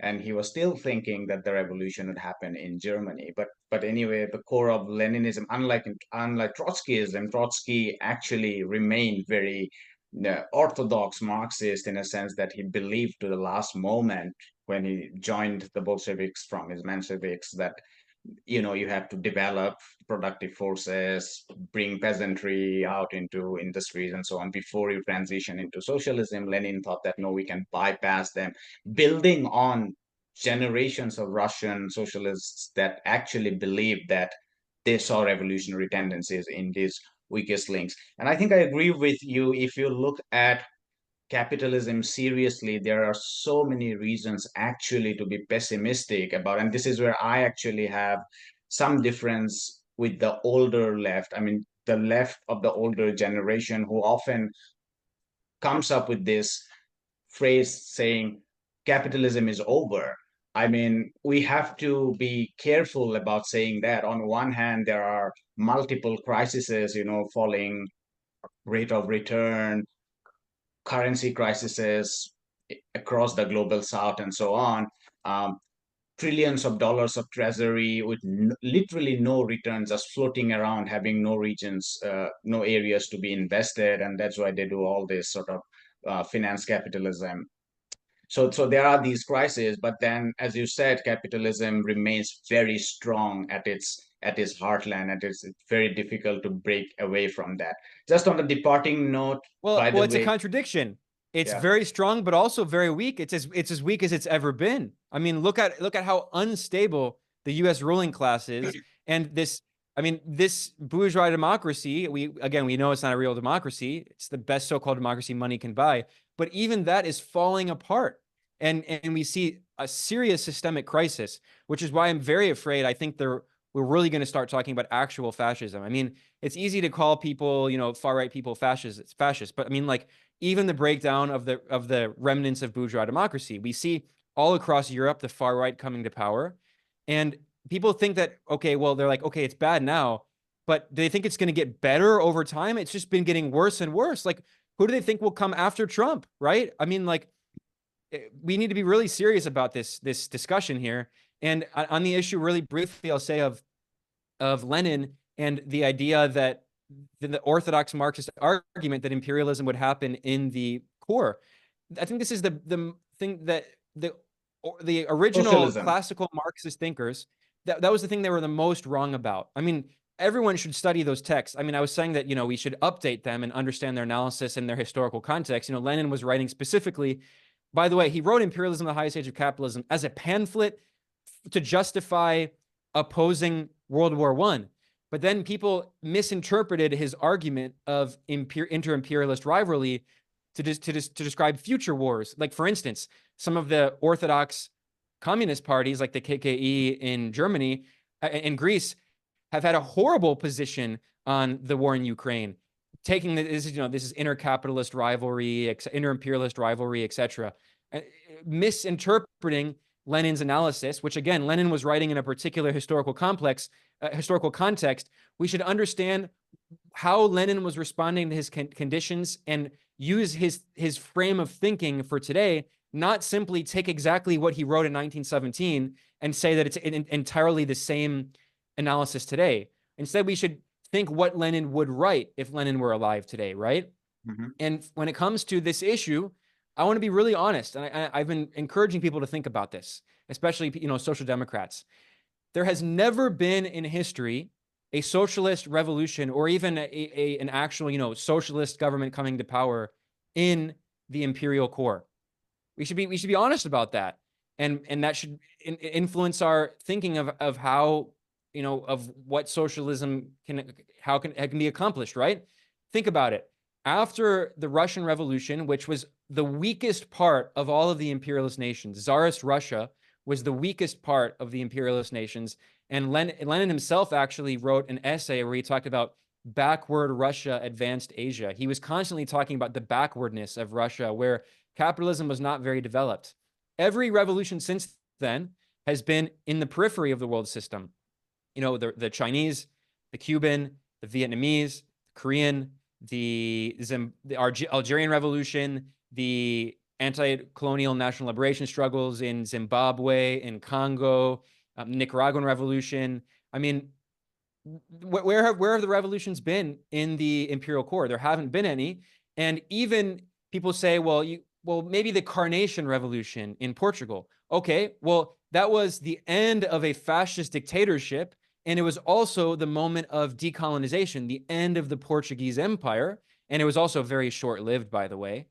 And so there has never been an example of a bourgeois democracy in the imperial core leading to socialism.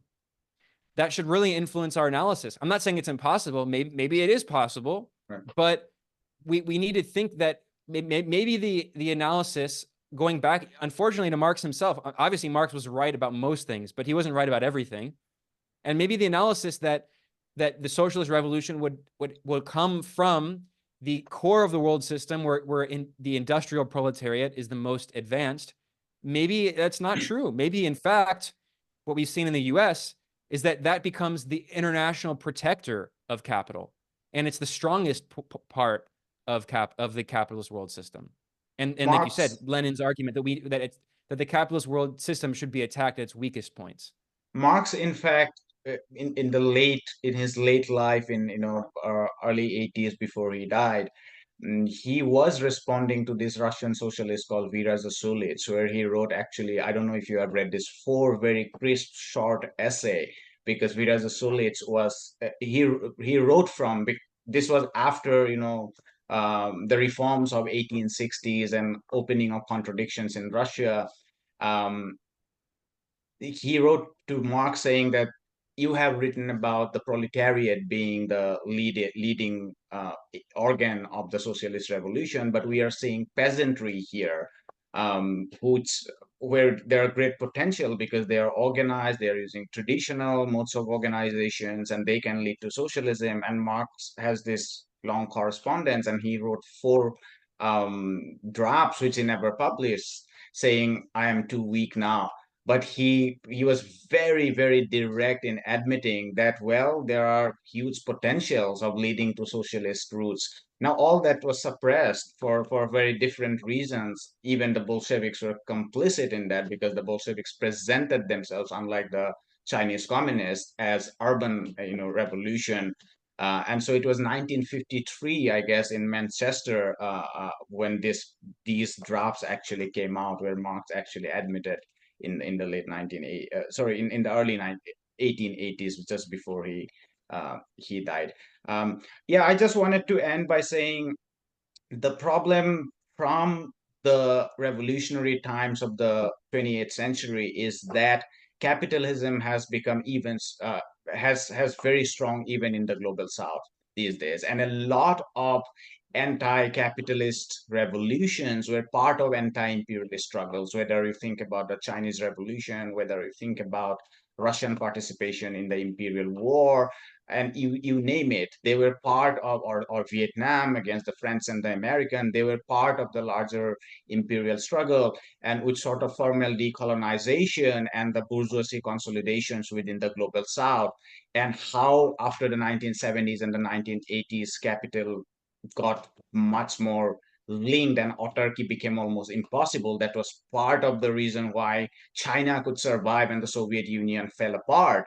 And there are various studies on this, why even the global south government actually wants to take these loans when they are cheaper, because there is a massive global capital pool, which is sort of, look at post 2008, massive quantitative easing, lot of cheap money, and the global south needs it because their interest payments are going up, so they have to take loans to repay the loans.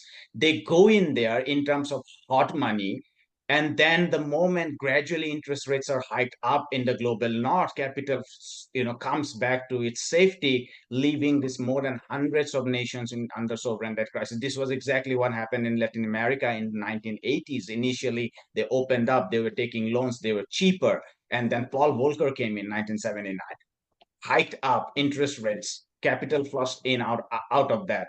So what I'm basically suggesting is that the monster of capitalism has become so strong globally, that it's much, our struggles are much more difficult. This is not to say that we should be fatalistic as leftists, but we should not do this hand waving stuff saying, oh, capitalism is in crisis, we are just having socialism tomorrow. So that's sort of my understanding. Yeah, I don't disagree necessarily, but again, I also think it's a contradiction. It is strong, but it's also as weak as, maybe not as weak as ever, but it's as weak as it's been in many decades. Certainly, it's as weak as it's been since the rise of neoliberalism, which was, the counter-revolution in the late 70s with the decline of the Soviet Union and the weakening of the socialist bloc. I mean, previously, the reason you had this kind of Keynesian golden era is because capital was afraid, in the imperial core, was afraid of the revolutionary struggles all across the periphery. In the 60s and early 70s, roughly 2/3 of world population lived in countries that had governments that were influenced by socialism in some way. Most of them were, are of course third world nationalist movements, but of course you had large Marxist-Leninist governments as well. And by the 80s, you had this massive counter-revolution. And I would say since then, I think we're actually in the time with the most possibility for radical change. Now, if you're looking at it from the perspective of the West, it might seem like the opposite, but actually there are so many things happening across the global South. And of course, there are contradictions. You mentioned India. I mean, India is a very depressing case, although I think there's still a lot of potential politically. Huge labor movement, Oh huge yeah. also not just organized labor movement, but also especially among Peasants. farmers. We saw the Yeah. huge farmer protests. Yeah, there's so much potential there. I think that it's a reflection of the political vacuum and the weakness of Congress and the fact that there hasn't really been an alternative to BJP or Congress that has emerged. But the point is that regardless of that, I mean, there's so much happening. And look, I really do think China offers a model for the future. And I think what China has been doing, of course, there are ebbs and flows and moments of strength and moments of weaknesses, but China has been trying to figure out through experimentation how to develop socialism for the 21st century. Vietnam is going through a similar process right now, how to go from a partially colonized, partially feudal, partially capitalist country, and to develop and also how to break this cycle of dependency that the dependency theorists have been talking about since they started in the 1950s in Latin America, people like Raul Prebisch and Nelson Furtado in Brazil. I mean, and especially, this is a whole other very long conversation, but, you know, I'm talking about how it is important to read and study closely the classical Marxist thinkers and Marxist-Leninist thinkers, but we also should understand how capitalism has evolved in a lot of ways. And with technology, right? Because, you know, you mentioned the idea of autarky, and when of course, none of the original Marxist thinkers wanted autarky, but if you had to have autarky, it was still relatively possible back in the mid 20th century because, okay, what we're talking about the industrial proletariat. You're talking about nationalization of steel production, iron production, telecommunications to the extent it existed, which was very primitive, railroads, Coal. water treatment, you know, all of those. Okay, but now we're in an era where technology is so deeply integrated into the world economy in a way where even if you have a government that comes to power that can do anything that it wants, if it's not, it can expropriate anything that it wants. I mean, if you're in these global South countries that have chronic current account deficits that rely on importing oil and gas, importing food, yet alone importing capital goods, machine parts, importing technology, importing all of their telecommunications technology, importing all of their internet technology. And especially as we move toward robotization and automation of these industries, I mean, we're dealing with a very, very complex system.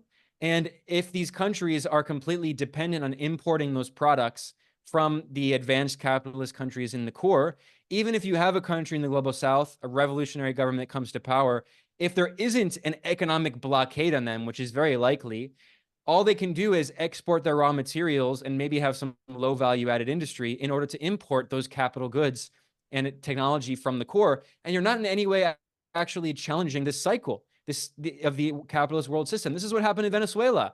I mean, Venezuela's economic crisis is not a product of socialism. It's because for 100 years, Venezuela has been a petrostate, and it's relied on exporting its oil well before Hugo Chavez was even born in order to import everything, not only capital goods and technology, importing food. Venezuela was importing around 60% of its food as of 2019 when this coup attempt began with Juan Guaido. And they've slightly switched that. They now import around maybe 30, 40%, which is good progress. But still, I mean, the point is that capitalism is such a complex global system internationally, and technology is such an integral part of the system. China has been able to develop its own technological sector that is not dependent on these U.S. monopolies, and they're largely U.S. monopolies. So, I mean, I actually think there's a lot of potential. I think what's going on in Indonesia is also very interesting. There's a lot of things happening. Brazil, we were talking about. I think there are many opportunities in Brazil going forward. So I actually am quite optimistic. Unfortunately, I'm not optimistic about the West, which it's looking like fascism is really coming back. But as awful as that is, and certainly we should do everything we can to avoid that, it also presents the possibility of, like, I mean, when you start having the breakdown of bourgeois democracy, you have two paths. You do have barbarism, but you also have socialism. So, I mean, as bad as things are, they are offering opportunities for actual fundamental radical change. And this Francis Fukuyama end of history moment, that is behind us, fortunately, because much of the left adopted this Fukuyama anarchisty social democratic worldview. And you see this with like, what were the dominant left-wing strands in the 90s and 2000s? It was first, you had the rise of anarchism. We cannot change fundamentally the system, so we had just have lifestyle anarchism. We should just have local organizing with little communities, and food not bombs and all that stuff. And look, I'm not saying that's necessarily inherently bad, but that's not a program for transforming society, yet alone global capitalism. And then you also had the move towards social democracy, which we talked about, and the rise of Syriza and all these movements that were fundamentally destroyed. And you also had intellectually the rise of this insane post-imperialist, pro-imperialist, fake Marxist left. I'm specifically thinking of Hart and Negri and their book Empire. I mean, I recently went back and read that, and it's a joke. The idea that the nation state is no longer important, that it's all just one empire, and what that was is that's the Marxist version of Francis Fukuyama. And now we see, with the as bad as it is, the war in Ukraine, the new Cold War, as bad as that is, these economic crises, it shows that there are possibilities. There's a moment of systemic crisis. We need to have radical alternatives. And we're starting to see that in some places. I talked about the process of socialist transformation and construction, which is a contradictory, complex process in places like China and Vietnam. But look at what's going on in Burkina Faso. I mean, I think there's a lot of energy. And I think especially Latin America, for me, has always been a kind of beacon of hope in that way. Yeah, this is such a long and great conversation. This is also, I think, the global south, placing the global south at the center of a socialist project actually is so fruitful. For one, there is so much misery and uh, a lot of painful life. I mean, I think about the farmers and the peasants in the global south. I mean, farmer is a different name in the global north, but thinking about uh, today's Financial Times basically writes a long report about the cocoa planters in Ghana and Ivory Coast, and it says the prices of chocolate in the global north is going up. So if you look at the graph, there is a huge spike in the prices of chocolate, and if you look at what's happening with the cocoa prices. It is going down there because obviously Ghana is producing more. That is kind of depressing the prices of the cocoa product. But on the other hand, also the input prices, the fertilizers, the sapling prices, they are increasingly, controlled by the big industrial complex, and prices of chocolates are going up because futures prices in London and the Wall Street are going up basically because they are seeing a lot of potential profit because there is a huge demand of sweet tooth in the global north. So what essentially I see the farmers being trapped within these layers and layers of corporations, where on one hand, corporate input industries are raising their prices, and on the other hand, as the big players are depressing the sort of input prices, which are the sort of their income for the farmers. And so under that circumstance, what they demand is a very basic minimum. So the farmers in India are, for instance, struggling for something called as a minimum support price, which is basically saying Mhm. if market prices fall below the cost of production, the government should acquire them. It's not. I mean, it's not socialism at all. It's bare survival under a system which is so brutal. It almost reminds me of how labor unions and labor, people caught up in brutal plantations and industries in the global south don't have much recourse because striking for too long means dying by starvation, and so basically you are forced. So it's a I don't disagree with you about various hopes that are there in the global south, but I also recognize, I think, having seen the global south, and India is sort of a classic museum, because you have the sort of one of the highest levels of inequality. So you can literally have sub-Saharan Africa level population in India, and also sort of the global North barons there.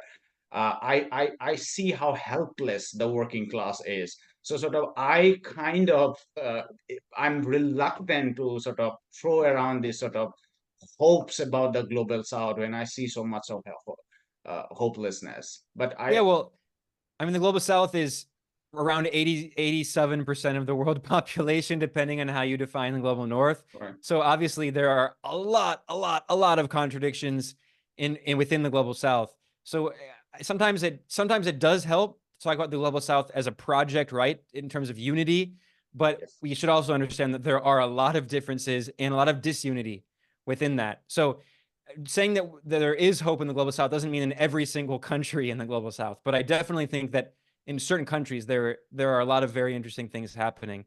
And there's this quote that is often attributed to Lenin, although it's probably apocryphal, but whatever.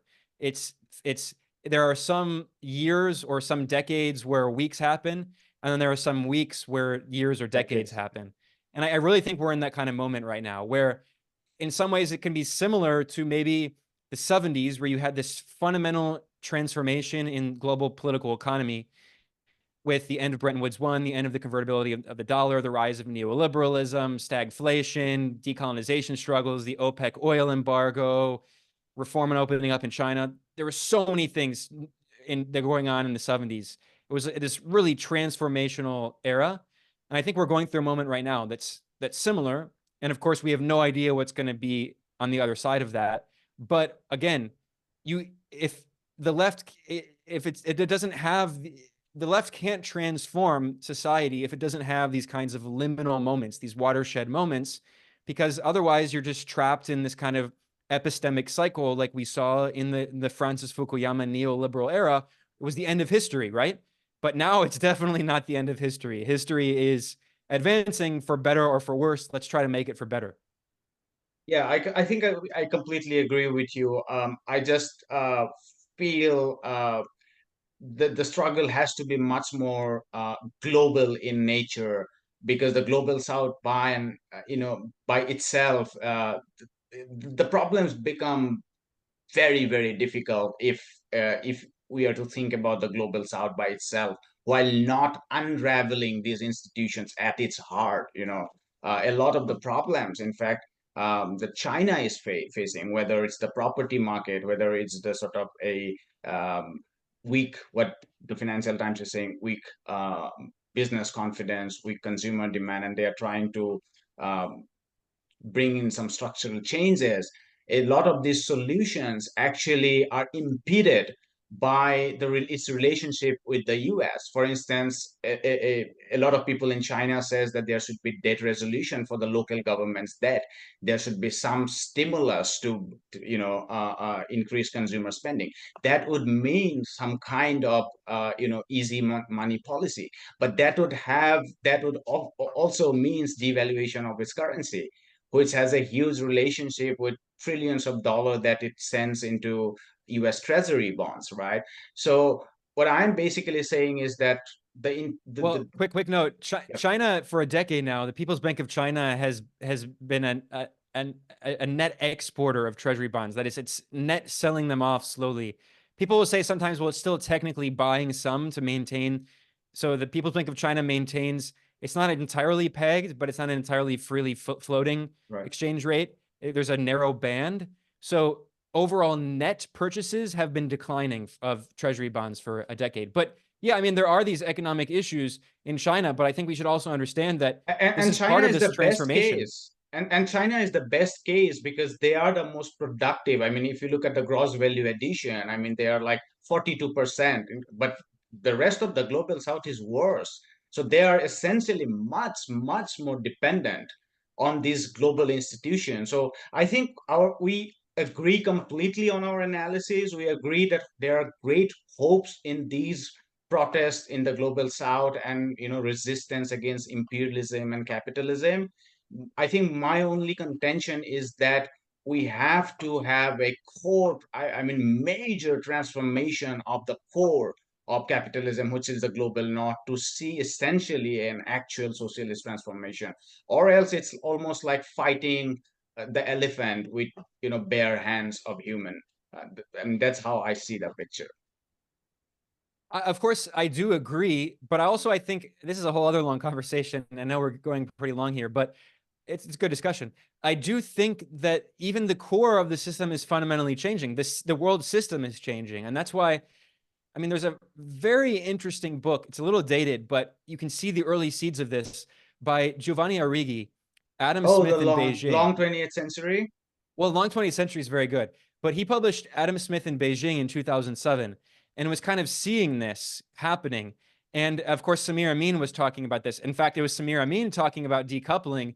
And now decoupling, this is the funny contradictions in history. Now decoupling has become the favorite term of the ruling class in the West. They want to decouple. So we're in a very interesting historical moment. But the point is that I think we're actually seeing a kind of new world system. And that itself offers a lot of possibilities, because really, since if you go back and you look at, I draw a lot of this analysis from world systems analysis. And if you go back to these systemic cycles of accumulation, that's what Arrighi called them, going back to, you can start with the Spanish and Italian Portuguese states. colonialists, but then the Italian city-states, the Dutch Empire, the British Empire, and then the US Empire. We're seeing kind of the end maybe of this US-led systemic cycle of accumulation. And I think it's interesting to point out, I've often stressed this, what are the BRICS nations from the perspective of global political economy? What are they? From world systems theory analysis, they are the semi-periphery nations. In fact, if you look back at, Wallerstein before he passed away, if you look at the nations that he identified as the semi-periphery nations that could potentially move from the periphery to the core, China, India, Brazil, Russia. He originally put Russia as the periphery, interestingly. But so I think we're actually in this interesting moment. And of course, the question is, what will the new system look like, especially if China has no interest in replacing the US as the hegemon, absolutely none whatsoever. And it'll be interesting to see what this system looks like as it's being developed as we speak. And I think the global South is going to play the leading role. And the question is, I think India has so much potential, but also it's really missing this, I think, very important moment. People are talking about India's economic growth and all of this, but a lot of that's in the service sector. It's in outsourcing of services from the core economies. It's actually strengthening the core economies in some ways. So, right. I mean, history is really being made right now. And that's why, I mean, the left does, I think, need to recognize what's happening and organize and learn from all this that we're talking about today. And I don't have the answers. I wish we all had the answers, right? We're trying to figure that all out. That's why we're having this discussion today. Yeah, I think the BRICS, and I'm just ending. I promise it's going too long. And thank you so much for a very generous time. I think you mentioned the BRICS, and it's very interesting because a lot of people are hopeful about the global South, and rightly so, because they look at percentage in terms of world GDP now shared by the BRICS. And I think that's not completely false, but we have to be careful. First, a lot of that has come only from China, so that's one. Yeah. And secondly, even with China and some of the other nations like Brazil, India, much of the progress, much of the GDP growth actually has come through integration. And this is something a lot of people in the global north, a lot of people on the left don't want to talk because it's embarrassing. So if you look at the Chinese experiment, the Maoist years were remarkable because it had the most wonderful redistribution of very meager resources, which was a kind of scarcity economy. So it did very well in terms of redistributing the most basic resources. But then since the reform, there has been the Big Bang. So the Big Bang growth after the mid 90s has come because of the integration with the core. And that's the story of the East Asian miracle. That's the South Korea, Japan earlier, the Yeah, NICS all of economy them. in Taiwan, and so on and so forth. And there are very serious studies now that even says why, like that goes back to depression years, where these East Asian economies actually were the impact of the Great Depression was much less. China obviously was on the silver standard, so its impact was much less before the massive silver purchase agreement by Roosevelt happened in 1934-35 when it was hit. But by and large, Japan was much less affected by the Great Depression.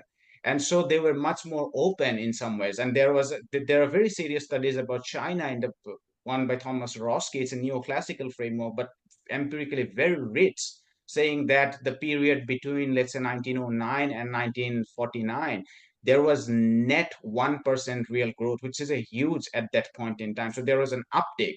While if you look at all studies for, let's say, India, there was a downward trend. Agrarian yield was falling, GDP per capita was stagnant, if not falling, and so there is downward trend. So you have to reverse some of this. So what I'm saying is basically a lot of the progress that has been made has come through the sort of integration with the core.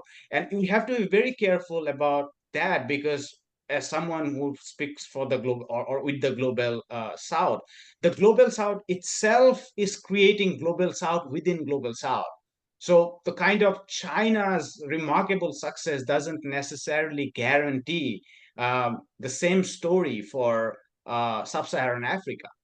In fact, they are being pushed down in as interest rates, interest payments, and debt payments are rising, and so on. And BRICS can be very helpful with kind of these institutional arrangements, debt resolutions, and I'm very positive about these things. But I am a little bit I like to hold the left a little bit in terms of being overtly optimistic, because a few countries, Brazil, for instance, a lot of its growth in the early 2000s was true integration by exporting its primary commodities. Yeah, That's commodities. It was a product of the commodity boom. that's not available for every country in the global south. Global south is hundreds of countries. Just bringing a few examples which have been broadly benefited through integration is a huge challenge. So I think I give you the last words, and I'll not speak again. No, I mean, you raised good points. And that's why I think, like I said, we're still in the process of seeing the creation of this kind of new world that we're seeing. And we can see this through statements like the statements from the G77 plus China that are bringing back the call for a new international economic order. And China has been very supportive of this. Now, the Chinese perspective, would be a very long conversation, but again, it goes back to the whole maintain a low profile, lie low and bide your time. It's kind of what people call the in and out perspective of working within the existing institutions to the extent they can, but also building new ones. And I think we're going to see, especially as this new Cold War heats up, we're going to see the strengthening of new alternatives. We already see this with Russia and China completely de-dollarizing their trade, Russia de-dollarizing its trade with basically all of its trading partners, with many of the multi-currency agreements within the BRICS, especially between China and Brazil. It's a very interesting moment. And also with lending, Dilma Rousseff, the former president of Brazil from the Workers' Party, is now the president of the New Development Bank in Shanghai, which is expanding its lending and doing lending in non-US dollars and other currencies. So there are a lot of moving parts happening here. And I think the point to take away, which is, again, really important, is that the core itself is shifting, and especially Europe which had been an integral part of the core, is also being economically subordinated to the United States and politically and militarily. So the structure is changing in a lot of ways. And the last thing I'll say is that we were talking about decoupling, and this is the historical irony, is it was the radicals like Samir Amin who were calling for decoupling decades ago. And now it's the ruling class in the US calling for decoupling. And I have to say, it's not necessarily a bad thing. Obviously, the US is engaged in economic war and aggression against China. China does not impose unilateral sanctions on foreign countries. China does not want these trade wars. It's the US that's leading it, and China responds often proportionately, right? However, this is not necessarily this gradual decoupling could actually be good in terms of creating possibility for epistemic possibilities for the creation of institutions and space, institutional space for socialism, for alternatives to, at the very least, neoliberalism, if not capitalism itself.